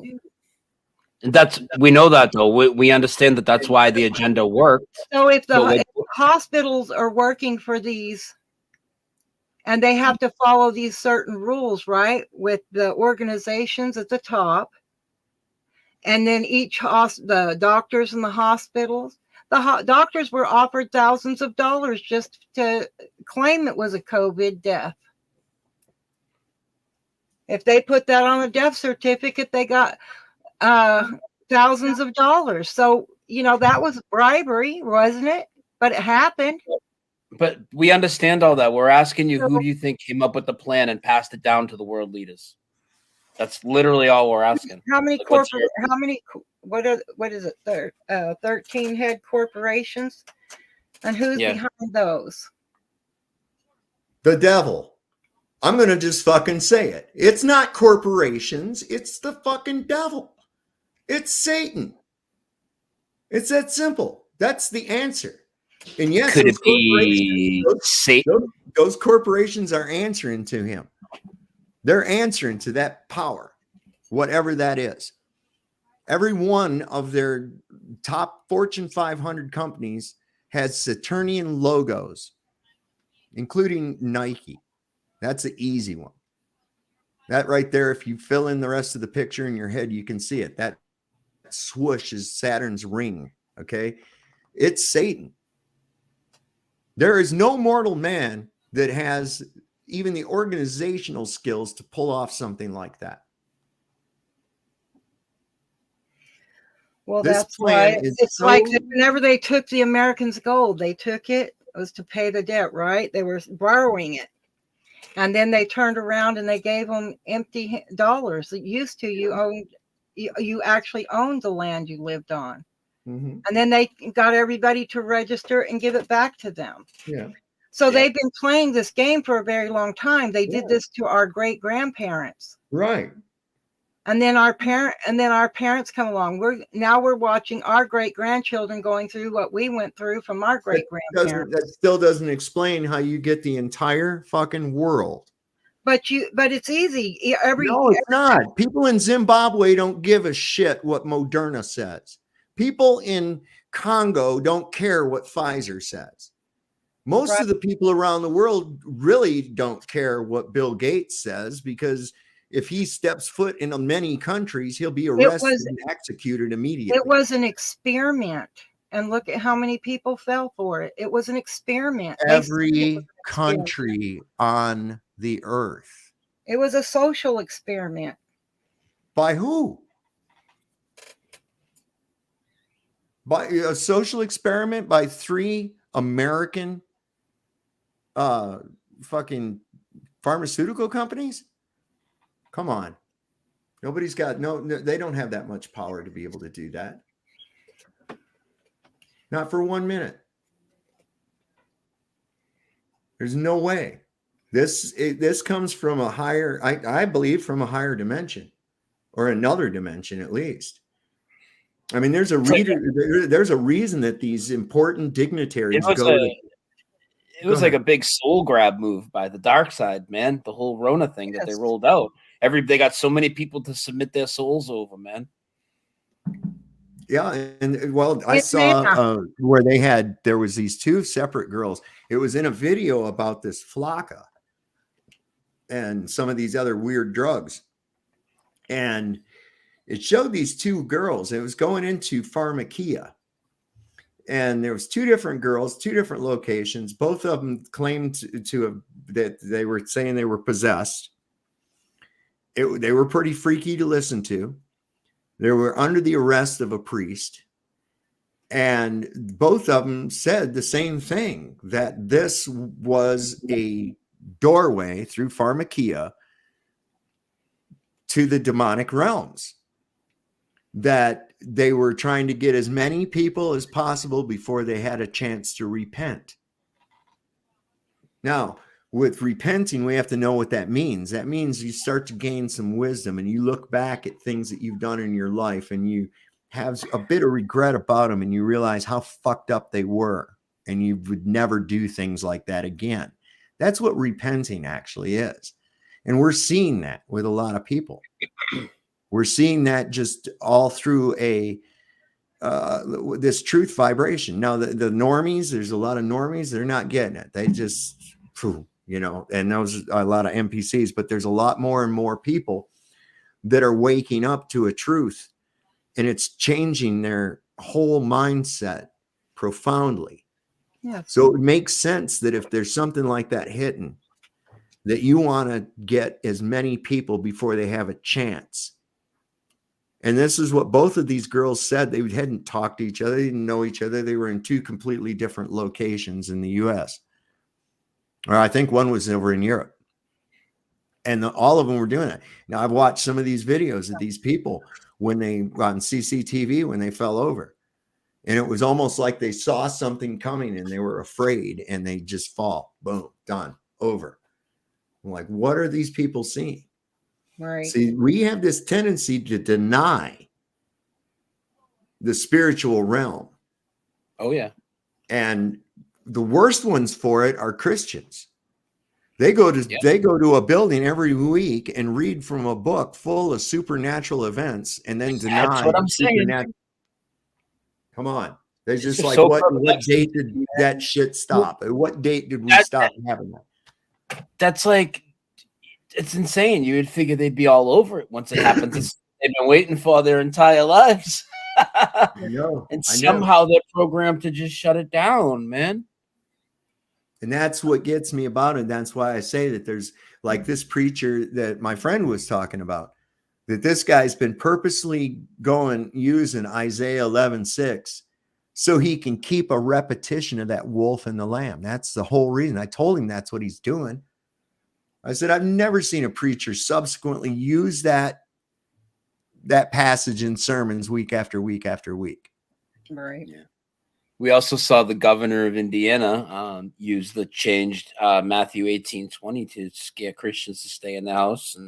And I told people, I literally made a video saying, watch, they're going to use this changed scripture to scare Christians. And literally a few months later, Governor Holcomb of Indiana came out and he's like trying to tell people to stay in the house and the whole thing, right? Mm-hmm. And he's like, Jesus said, where 2 or 3 gathered, not where 2 or 300 gather. And we know it was 2 or more, but he's still using it in the same manner. Right. It says 2 or 3. It's limited, right? So not hundreds of people. So Jesus said where 2 or 3 gather, not 2 or 300. Stay in the house. Wear your mask. I was like, wow, this is getting deep. Well, Brian, just like I said as a kid, and even to elaborate on that even further, man, if I was the devil and I wanted to deceive Christians, what would I disguise myself as? Yeah. I would work through the ministers, man. I would work through the clergy. Get you to trust me. Look at me. I got a collar, or I'm wearing a suit and I'm carrying a Bible. Look at that. That's Kenneth exactly Copeland what they motherfucker. do. That's exactly what they do, Saul. Exactly. Look at that Kenneth Copeland guy. Holy God. If you can't look into that man's face and see evil. No, that's a televangelist. Yeah. Let me bring up a picture. Yeah, I think I'm familiar with who he is. But let me give you that. Not really sure. They say L stands for God, and Joel Osteen lost his L. I don't think that's a coincidence. Now, just look at this man. This is supposedly. I'll be right back, guys. Give me just a moment. You're gonna love this. You're gonna love this. This guy's your boy, Dave. Oh, I've seen this prick. Yeah, let's see it. What's he got to say? Oh, this is in a video. I just pulled up a picture of him. Just you can pull up any picture. Look at those eyes. Look at he looks kind of like a possessed Pat Sajak, doesn't he? Yeah. He looks like a possessed something. But I saw this one interview. Somebody was talking about him, why he flies on these his own private plane instead of taking regular airlines and shit. And he says, because I'd climb into a tube full of demons. And he's all up in her face giving her. Let me see if I can find that. Yeah, I can do search with the videos. Hold on a second. Let's go back one thing and say videos. I know how to do it. I'll go here. Oops, I didn't want to do that. I'm so dumb. Open link in new tab. There we go. Kenneth Copeland.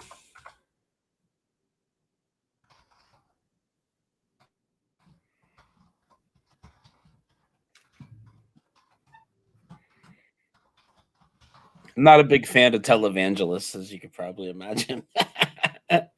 These guys always came across as so not genuine to me my entire life. And obvious reasons. That's that intuition. Watch how this motherfucker works. This guy is something else.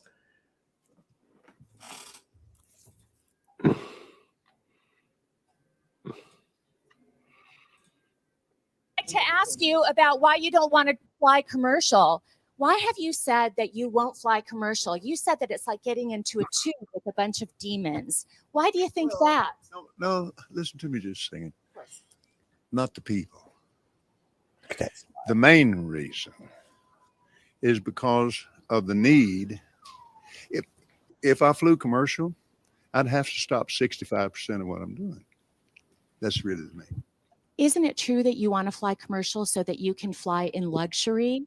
How much money did you pay for Tyler Perry's Gulfstream jet, for example? Well, for example, that's really none of your business, but Isn't it the business of your donors? listen, I paid. You kind of caught me off guard here. Okay. We're gonna try. Yeah. Give you a chance to catch your breath and have a conversation. We don't want to catch you off I guard. love Inside Edition.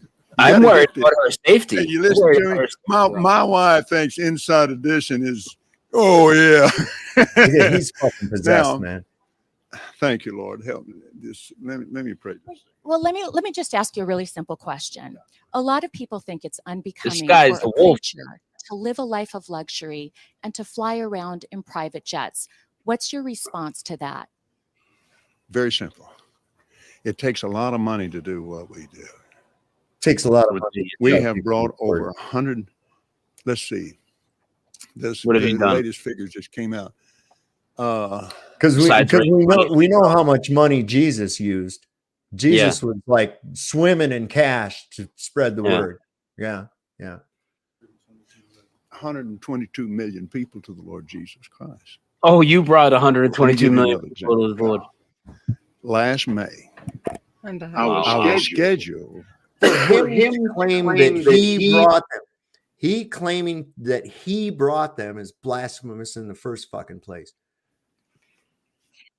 For Lagos, Nigeria. That's a long ways. I had a week off and I was scheduled for Peru. And I prayed about it and I thought, I'm not missing that dedication. Look at in that Jerusalem. face. Without the airplane that we have that I bought from Tyler Perry, and I didn't pay anywhere. And Tyler's one of the greatest guys. He let me look up his dress.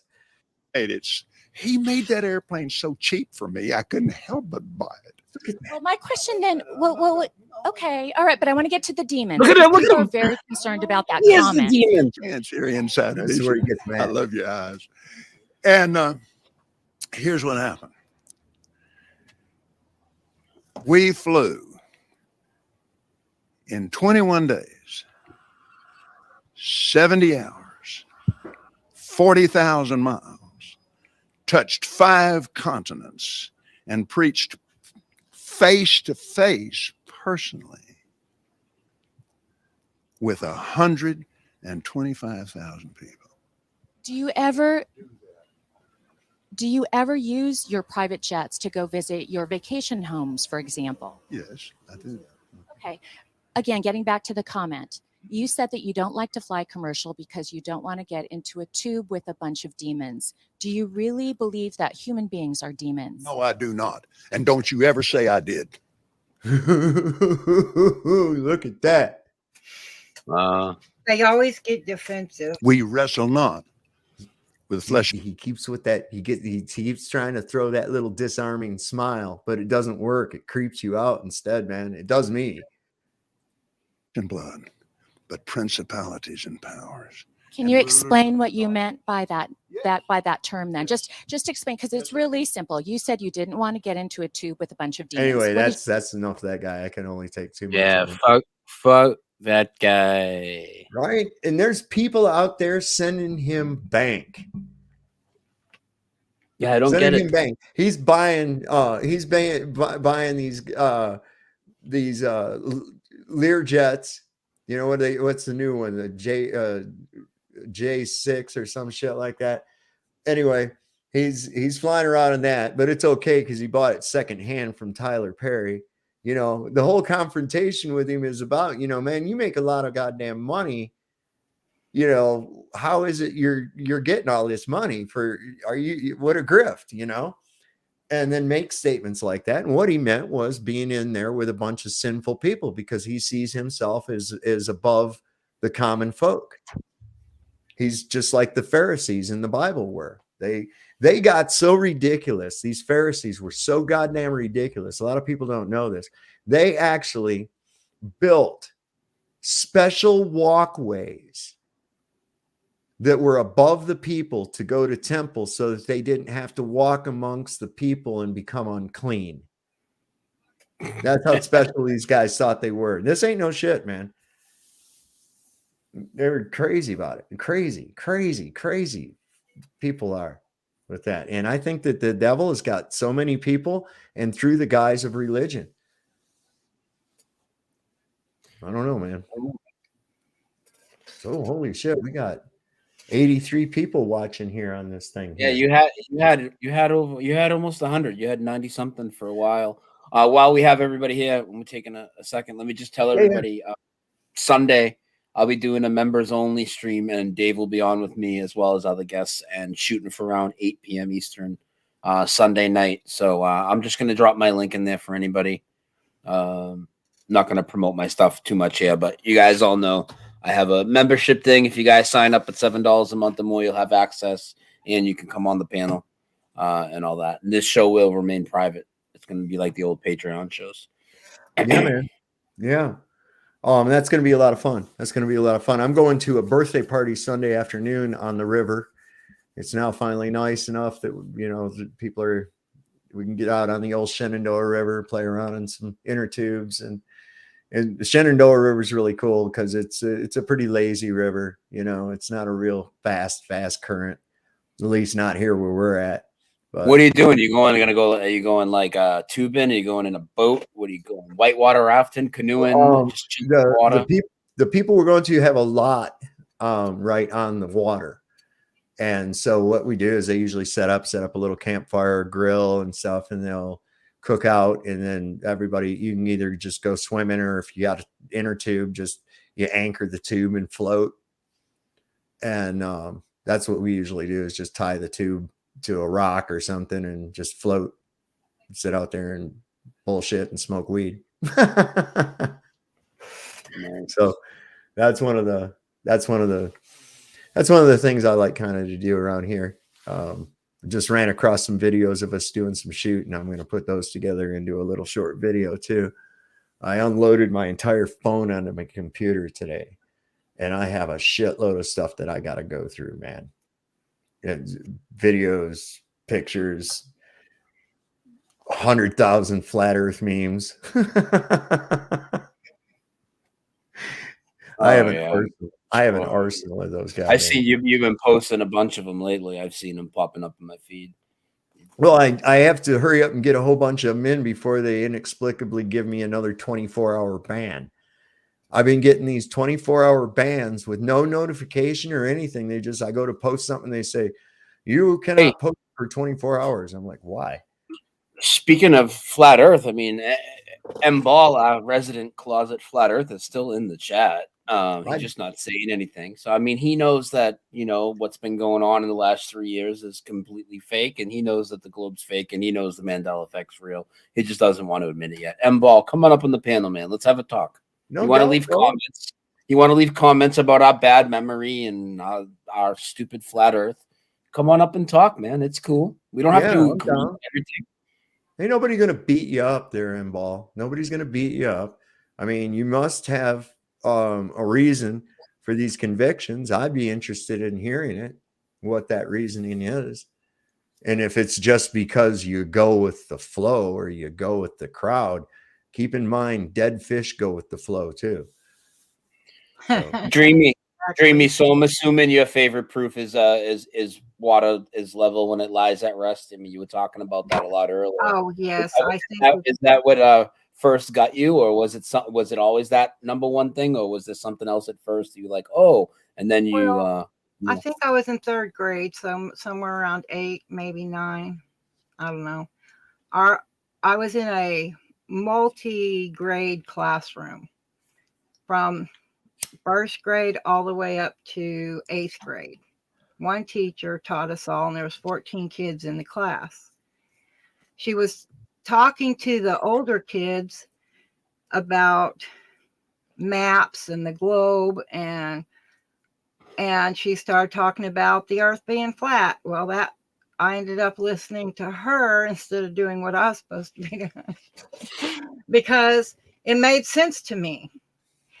So I never, from probably about that age on, I always just believed it was flat. I didn't ask. what year? It was What just year was flat. that, Dreamy? What year was that? That would have been, holy Pete, in the 70s. BC or AD? Oh no, he didn't. AD, I'm sure. No, but serious.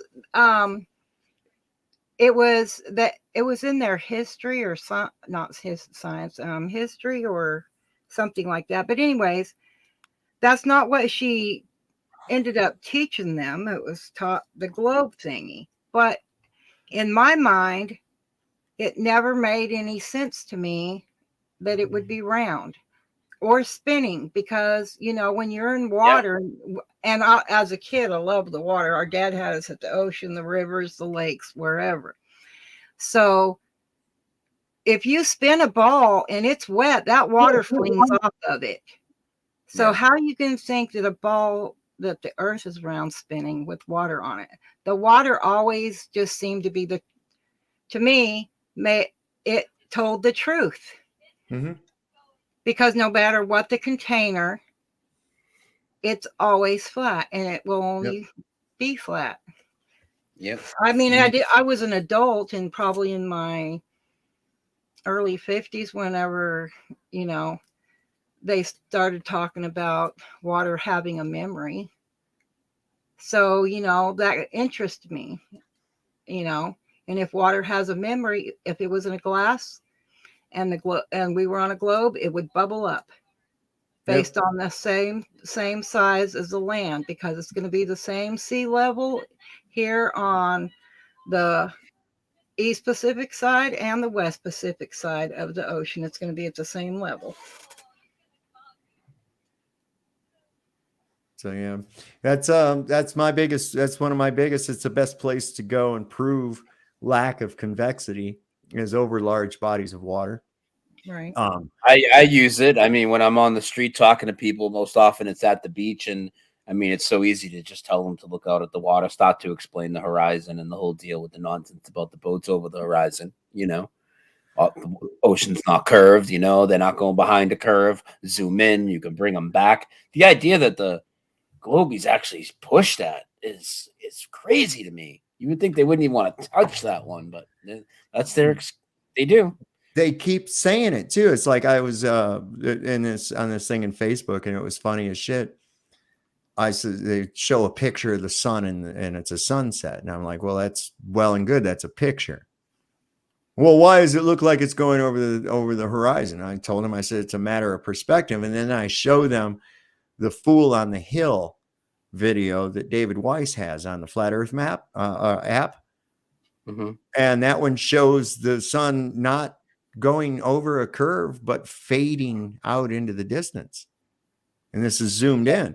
There's another one too where it's at the setting point where it looks like it's over a curve, and you zoom back in on it and the sun goes whoop and rises right up over the fucking horizon. So these people must think that telephoto lenses and telescopes see around corners, see around curves or some shit. I mean, that's what I tell people. It's like, so, you know, the thing disappears. They tell you bottom up. They tell you it's going over a curve. You can zoom in on it, bring it back. Do you have magic binoculars, or is it possible you just don't understand the limits of your eyes and how vision actually works? You know? Well, and the one that gets me too is they say, well, a sextant proves that the Earth is a globe. No, it doesn't. A sextant uses right triangles. You cannot have a right triangle on a fucking ball. Okay. Triangles do not. Oh, well, have now you heard what they said. Now they're saying to go against that. What they'll tell you, Dave, is they're spherical triangles that have more than fucking 90 degrees. Or more than 100. Look up the word origins of level and C, and just read what it says. And horizontal. Look up those words, and you'll just see that it all says the same thing. Yeah. We also know that people are straight up liars. Troll channels will tell you, oh, well, flat earthers say things are going away because of perspective, but we never see the sun get any smaller. And you do see it. And the funny thing is, I've heard them admit that, well, sometimes you see it. We don't usually see it. And it's like, well, you just said you never see it, and people are lying. Now you're lying, because there are videos where you can see it getting smaller. Well, see, it was sovereign. Whenever one of the things that I didn't know at that time, not till I met him, was how did the sun go around the Earth or whatever, shine its light. And when he showed that flat clock Earth thing, it totally made total sense to me. Because if you have the hour, you have the day, and you have the month, and you just keep circling that, you're going to see how it works. Well, and that just made comment. Once he showed it to me, I'm like, yep, that's it. And we so brainwashed against it, and we never got to visualize it. Once you visualize it, it's like so obvious. Right. Yes. It was like, wow, I didn't even think of that. Yeah, it's so obvious. It just circles around you, and you know, I mean, like it's so obvious. Just as it appears. By the way, if you look up, you never say, "I feel like I'm falling backwards now." Right? it's like the sun moving. I see the moon moving through the sky because I also didn't have people that wanted to talk to me about that kind of stuff, you know. But now I found you guys, and y'all are like talking about it, and I'm like, hey, other people like me. And then I've gotten to learn other things from other people, and I'll go, oh, that sounds like bullshit. I look into it, and it is. Oh, dreamy. There's a lot of us, and in fact, 500 of us. 500 of us are going to hang out in Vegas. You should come hang out with us in Vegas. Is that how many tickets? Is that how many tickets have gone out? I just spent money going on to New Mexico. Each event she's had's been about 400 people, Dave. So I'm estimating 500. I think that's safe. Awesome. I sent the information to a friend of mine in Arizona. I've known him like my whole life, so I told him we were going to be in Vegas for that, and he says, "Oh, cool." He said, "I'd like to go to that." So I sent him the link to it. I haven't talked to him. I don't know if he got tickets or not, but we just so happened to be able to borrow somebody's timeshare while we're there. Nice. Party at Dave's after party. Yeah, right. Absolutely. Make sure you stop by that dispensary before you come by now. Whenever you was showing that one thing on the pastor, I don't think anybody realizes this, but one of the main businesses that you can have that is tax-free is a non-profit. However, those businesses are making profit. Well, they have to be. They're a 501c3. Right. Okay. And as long as they stay to a doctrine, they can keep that 501c3.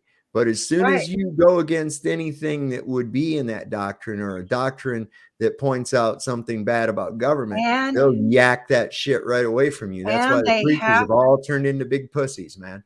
And they have to do one thing: serve a public purpose. Public, not private, a public purpose. So if you're have a church and you're a 50c3, a foundation, or these other nonprofit organizations such as the American Heart and Lung Association and the Diabetes Association and these foundations and stuff, that's when you start making your own rules. And the only thing you got to do is provide that public service and give out 10%. And that's where people got things all backwards. I kept asking the preachers, why do you keep, who's our adversary? How do we know? And they didn't want to even discuss that with me. And that was in school with our Bible class teachers as well as in the church. They did not want to answer that question. And you saw him get really angry whenever or sound more angry or forceful when she'd ask certain question. He didn't want to answer. And that's why. Because they're there to gaslight you. They're not trying to get any real info to you. Well, yes, because they couldn't get everybody to go along with, like, the king couldn't get everybody to bow, Daniel didn't. So, if the churches can keep the people docile and set back and laid back and let them do, because why? All the churches teach not to go against the government. It's in the book of Romans. Yeah. So they render unto Caesar. Listen, I think that there's a bunch of crap that's been put in there to get you to capitulate along with that crap. Yes, to comply. And that's one of the things. That's why I don't go with I don't go with an organized religion. I can't do it. The guy's sitting up there, and I hear him talking. I listen to the minister, and I about want to punch him in the fucking eye. I'm like, God, how did you get that? Who told you that crap? Right. Man? But the thing is, what we're seeing, and this is huge with the Mandela deniers, with the Globies, all the rest of these, is this overabundance of tautologies that they use, where they just say something and say, well, how do you know the sun is 93 million miles away? Oh, science. Yeah, but how do you know that? Oh, 2,000 years. Okay, cool. So what 2,000 years of scientific method was used to calculate this? Oh, you're a stupid flirt. Yeah. Legitimate question. I would rather say I don't know the answer to that than because there isn't one. You can't. Right. That's it. That's it right there. You can't. Okay. A large object very far away appears the same as a small object close. Yeah, there's no way to measure it. You're not going to measure measure. You ain't measuring it. And without that one first fundamental distance and or size, right, which you have neither of, you can't find anything out about the rest of the shit either. Right. And even then you still couldn't. See that star over there? Yeah, that thing's 1,400 light years away. Okay, how the fuck do you know that? Well, there's a Doppler effect. Oh, shut up. That's the dumbest shit I've ever heard. How would you even see an object that far? I mean, people don't even take into account how far these distances really are. Our sun is supposed to be 93 million miles away. That's 8.5 light minutes. So if I multiplied that distance by 8, that would be about a light hour. Now, if the sun was 8 times the distance it is right now from the earth of what they're saying, 8 times that distance, how big do you think it would be? How much of it would you see? That's just one light day. Now multiply that 365. That's 1 light year. That's just 1 light year. You wouldn't even see the shit, man. There's no way. And this idea of light's just going to travel forever and ever and ever. There's no proof of that. Right. None whatsoever. Flashlight doesn't. Well, no. They said, well, in a vacuum. Oh, so now it's a vacuum. Now it's a vacuum again. Okay. So in a vacuum, light travels infinitesimally. All right. Prove it. Right. I don't know, so there's a lot of crazy things out there. I mean, I know I don't always agree with everybody else and everybody don't agree with me, but I think the more and more we talk about things, discuss it, we do find the common sense in what we know is, oh, Yeah. this finally hits home, this makes sense and that doesn't. Well, I think Dave, I'm gonna I'm really. Oh, perfect. I was just gonna tell you how hungry I am, and Yeah, cool. yeah, Go yeah. ahead, wrap I'm it up. looking at coming up on 4 hours exactly. That's about even more than necessary, but I think we had a good discussion on here. I kind of wish some of our Globy people would have come on, but oh well. They didn't, which maybe that's a good thing. Who knows? Maybe some people see that out there. I'm sure that who is our guy there? M Ball. We invited him on, dude. I'm serious. Like, we're not going to be a dick to you. We are going to press you on what you believe, just like you do to us in the comment section. But you were welcome to come on. Now it's too late, but hopefully next time. Yeah. So I'm just going to leave. Dreamy, you got anything real quick before we go? We got about a minute left. Yeah, just keep being willing to learn. Keep your eyes open. All right. Right on. Brian? Awesome. Good to meet you, Dreamy. And thank you, everybody. I know I announced I have an interview with Nathan tomorrow. I just found out it is pre-recorded, though, so there will be no live chat. I'll get it to you whenever it's up. And like I said, Sunday night, me, Dave, and others will be doing a members stream before I take like a week off for work. And then I'll be back probably with a member stream the following weekend as well. So I'll make a video and promote it. You guys will know the deal. Oh, yeah. I get all your notifications, almost all of them anyway. So that's not bad. Mine don't ever go out hardly. It's no big deal. So anyway, I want to thank everybody for coming on tonight. Thank Brian for being here. He always has a lot to add to the conversation. Dreamy, that's interesting perspective. I want to think more about that with the group of people changing stuff. That's kind of an interesting concept. But in all, where are they getting their ideas from? Where are they getting their marching orders from? So food for thought. I want to thank everybody for showing up in the chat. It's been a great talk. We'll see you all here real soon. As we always like to say, Lord loves the working man. Don't trust Whitey. See your doctor and get the fuck rid of him. Good night, everybody. You have